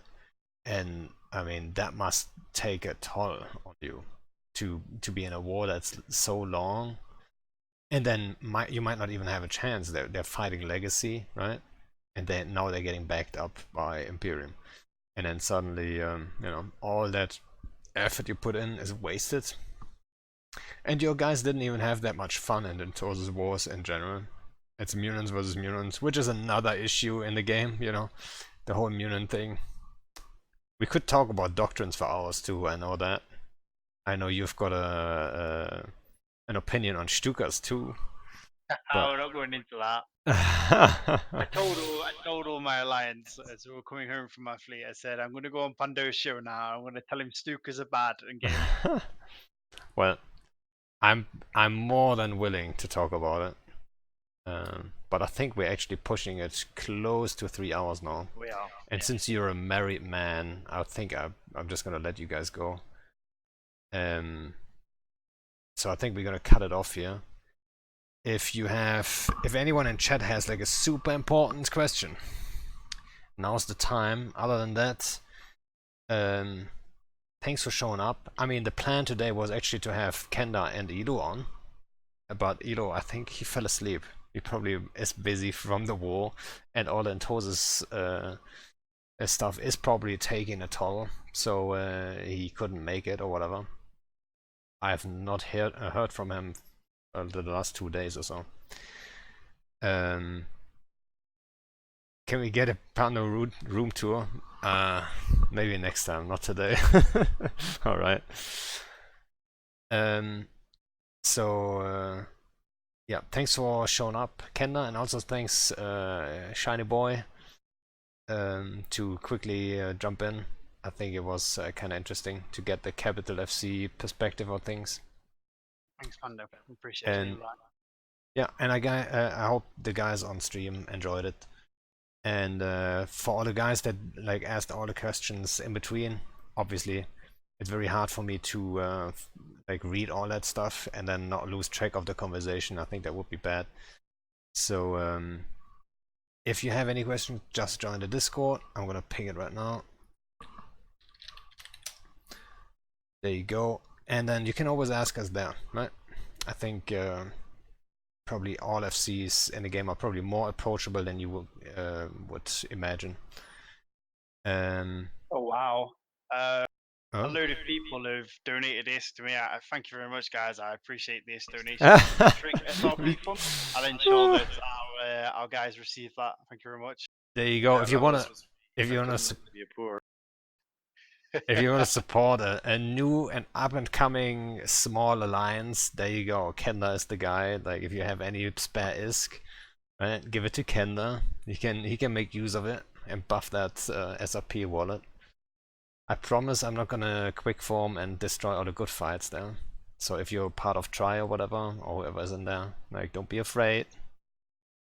You're not gonna, I mean, we might at some point, you never know, but you know, it's worth the risk, dudes. I do, I'm gonna stop the Shiny Boy too. Alright, so guys, thanks everyone for joining, and see you guys on the next one. Cheers, thanks. What do you mean I owe you a ref? Ridiculous.